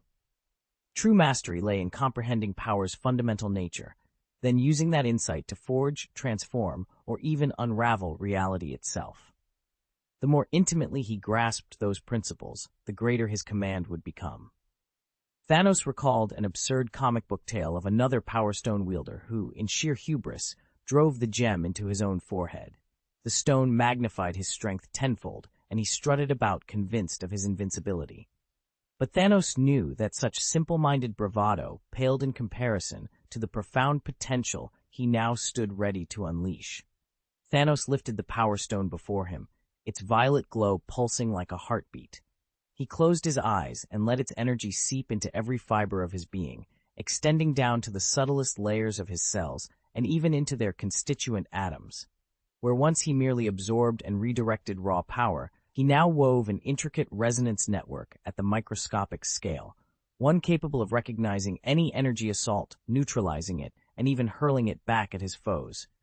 The Titan's flesh began to shimmer with a faint purple radiance as the Infinity Stone meticulously restructured each cell, optimizing his energy conversion pathways for unprecedented flexibility and efficiency. He felt his physiology shift, his muscles knotted tighter, brimming with untapped strength, and his bones calcified into a near-indestructible framework. It was as though Thanos were being reborn from the inside out, each heartbeat heralding a more stable, resilient form. Once his body had fully assimilated the stone's power, Thanos extended his will outward.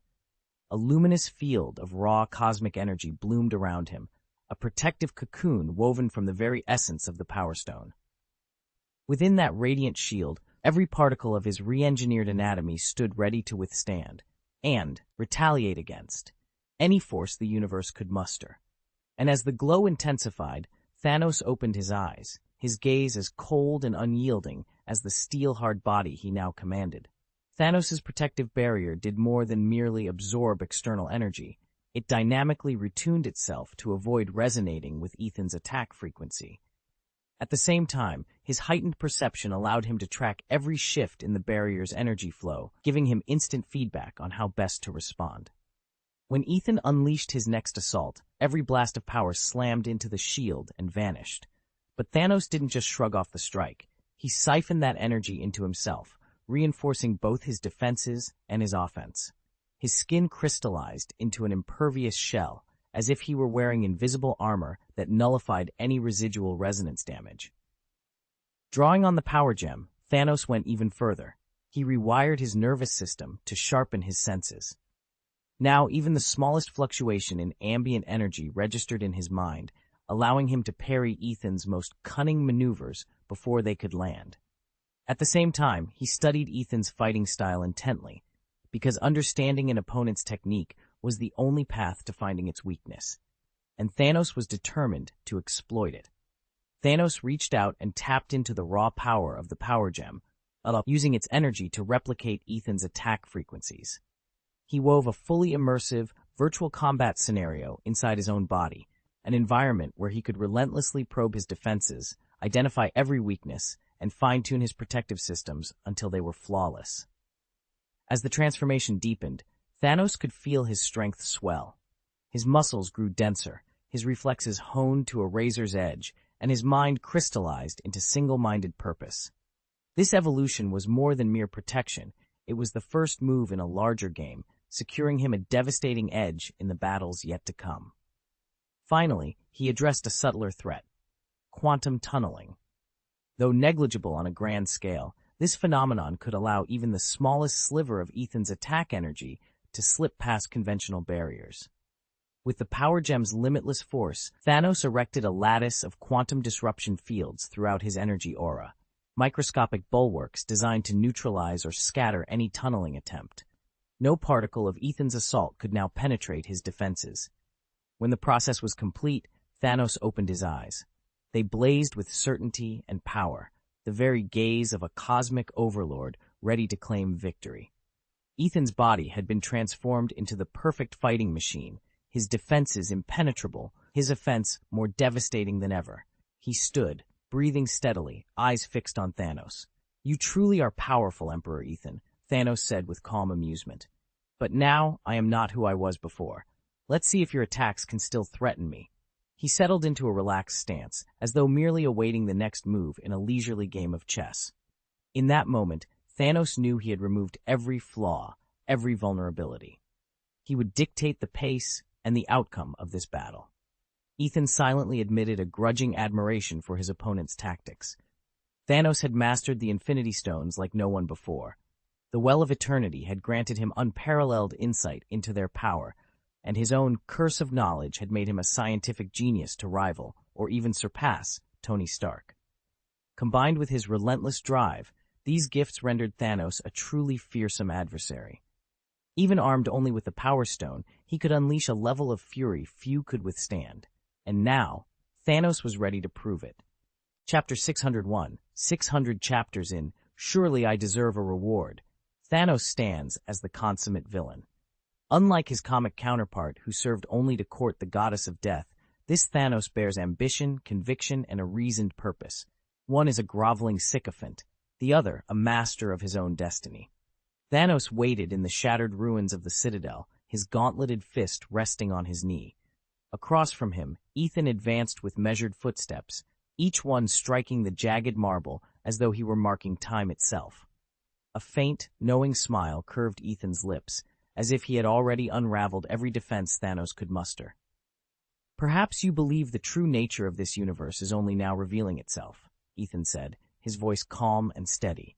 But in truth, you're like a newborn taken by surprise at its first sight of the world. Everything seems marvelous, but it's merely glittering illusion. Thanos' brow furrowed beneath his bristling helmet. He felt the raw power radiating from Ethan, power that went beyond sheer strength or intellect. It hinted at boundless reserves of arcane knowledge. Facing him was no ordinary foe, but the Emperor of the Galactic Empire himself, a man whose wisdom and authority had shaped entire star systems. A tense silence fell. Dust drifted through the air, illuminated by the twin suns overhead. Thanos rose to his full height, the infinity gauntlet gleaming on his hand. Your confidence is misplaced, he rumbled, voice echoing like distant thunder. You may be strong, Emperor, but strength alone will not win this day. Ethan halted just beyond the gauntlet's reach. He lifted his chin and met Thanos' gaze without flinching. We'll see whose conviction holds firm, he replied. Time itself trembled at their standoff, as two titans prepared to clash over the fate of the cosmos. What do you mean by that? Thanos rumbled, his voice echoing in the vast chamber. Ethan smiled, a spark of excitement lighting his eyes. Thanos, the chasm between us isn't just about raw power, it's about knowledge and perception. You might wield the Power Stones with unrivaled skill, but you lack the theoretical framework to truly understand what lies beyond. Thanos' brow furrowed. He knew Ethan spoke the truth. In the cosmos, power and knowledge are inseparable. No matter how immense the force, without a solid foundation of understanding, its potential remains limited. Very well, he said, voice low. Explain these theories you claim to possess. Ethan's gaze grew distant, as though he were seeing beyond the walls of their confrontation. Let's begin with dimensions. You can perceive the three-dimensional space we inhabit, length, width, and height. But you've never truly comprehended higher dimensional realms. In those spaces, time and space don't follow the linear, orderly progression we know. They behave and interact in ways that defy our conventional logic. A flicker of emotion crossed Thanos' face, curiosity tinged with a hint of unease. A higher dimensional world? He echoed, voice tight with anticipation. Ethan tilted his head, the faint glow of shifting energies reflected in his eyes. Before them stretched an impossible void, an expanse that seemed to pulse and breathe with raw potential. Across from him, Thanos stood rigid, the Power Stone blazing like a jealous fire in his gauntlet. What kind of world is this? Thanos demanded, his voice echoing oddly in the emptiness. Ethan allowed himself a small, confident smile. It's a realm that defies ordinary description. Imagine space with more than 3 dimensions, where every point might be an entire universe, every instant an eternity. Here, time and space aren't fixed. They blur, fold, and open into corridors you can traverse at will. A flicker of surprise crossed Thanos' face. He inhaled sharply, as though that single breath strained against his understanding. You claim to have mastered the secrets of time and space, he said slowly, and that you can bend them to your whim? Ethan's smile deepened. Not bend, exactly. Navigate. What you call the universe is just one slice of a vast, multidimensional multiverse. Beyond our 3 dimensions lie countless others, each with its own laws of reality. I've learned to perceive them and to step between them. Silence fell. Around them, the void pulsed. For a moment, Thanos looked almost indecisive, his gauntlet hand tightening and relaxing as if testing the stone's power. Finally he spoke, his tone low and measured. "Perhaps you've glimpsed wonders beyond my ken," he said. "But do not forget, the Power Stone has already granted me strength no mere mortal could dream of. I have crushed stars and toppled empires. Dimensional tricks won't scare me." Ethan's expression remained calm. He took a single, steadying breath. "I'm not here to scare you, Thanos. I'm here to show you that your power, immense as it is, exists on just one layer of reality, and there are depths even you have yet to plumb." Thanos tilted his head, considering. The faint hum of the Power Stone grew louder, as if irritated by the suggestion that it might not be the ultimate force in existence. But he did not interrupt. Instead, he watched Ethan, waiting to see just how deep the rabbit hole might go. "I could sense the flow of energy and even manipulate it to a degree, but I don't possess your deep understanding of multidimensional space." Ethan nodded thoughtfully. In higher dimensional realms, time and space are inseparable. Every particle encodes information about the entire universe. When you channel energy through a power gem, whether to absorb it or to reshape it, you're actually engaging with those particles' multidimensional structure. Without truly understanding that structure, your strikes will always lack precision and power. And that's only half the story. Your perception of time is linear, and that shackles you. I, however, can sense time's passage, slip into different moments, even bend its flow. You're bound to a single temporal thread. You can't break free. Likewise, you're limited to 3 spatial dimensions unless you convert them into formulas you can process. I, on the other hand, perceive higher dimensions directly. I move through them as naturally as you walk through a doorway. That's the fundamental divide between us. Ethan's enhanced mind granted him an unparalleled grasp of both space and time, an edge no one else could match. Ethan could see the flow of particles at the universe's most fundamental level. He felt space and time as if they were threads woven into a vast tapestry, and he alone could tug at every strand. His body began to blur, folding in on itself as he slipped through countless parallel realities.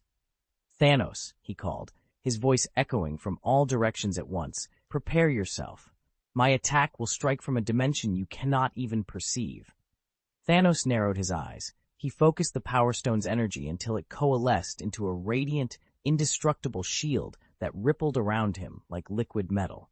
He sensed that Ethan's assault would be far more than a mere physical strike. It would be a distortion of space-time itself. Ethan's form flickered in midair, each motion warping the world around him. Light bent at odd angles, air rippled as though it, too, were alive. He seemed to step between dimensions, slipping into a realm of higher geometry where time folded back on itself. Thanos, tethered to the familiar 3 dimensions, could only watch and wait.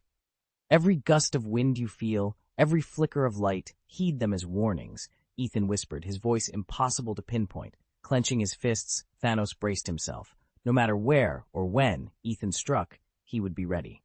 He knew he'd have to rely on the power gem to detect such subtle shifts.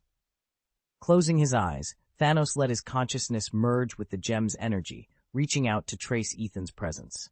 A faint fluctuation flickered to his left. Without hesitation, Thanos swept his arm forward and unleashed a surge of raw energy. The wave tore through the air, striking what he believed was Ethan's hiding place. The disturbance was only a lure. Almost before the shockwave dissipated, a slender beam of energy pierced Thanos' shield from above and slammed into his chest. Pain exploded through him as he was flung backward, crashing into the mountainside. Rocks tumbled around him, but he forced himself to his feet, battered and gasping for breath. When his vision cleared, Ethan stood before him, calm and unhurried. His eyes gleamed with quiet confidence. "Your gem is undoubtedly powerful," he said, voice laced with gentle critique, "but you haven't yet mastered its true potential.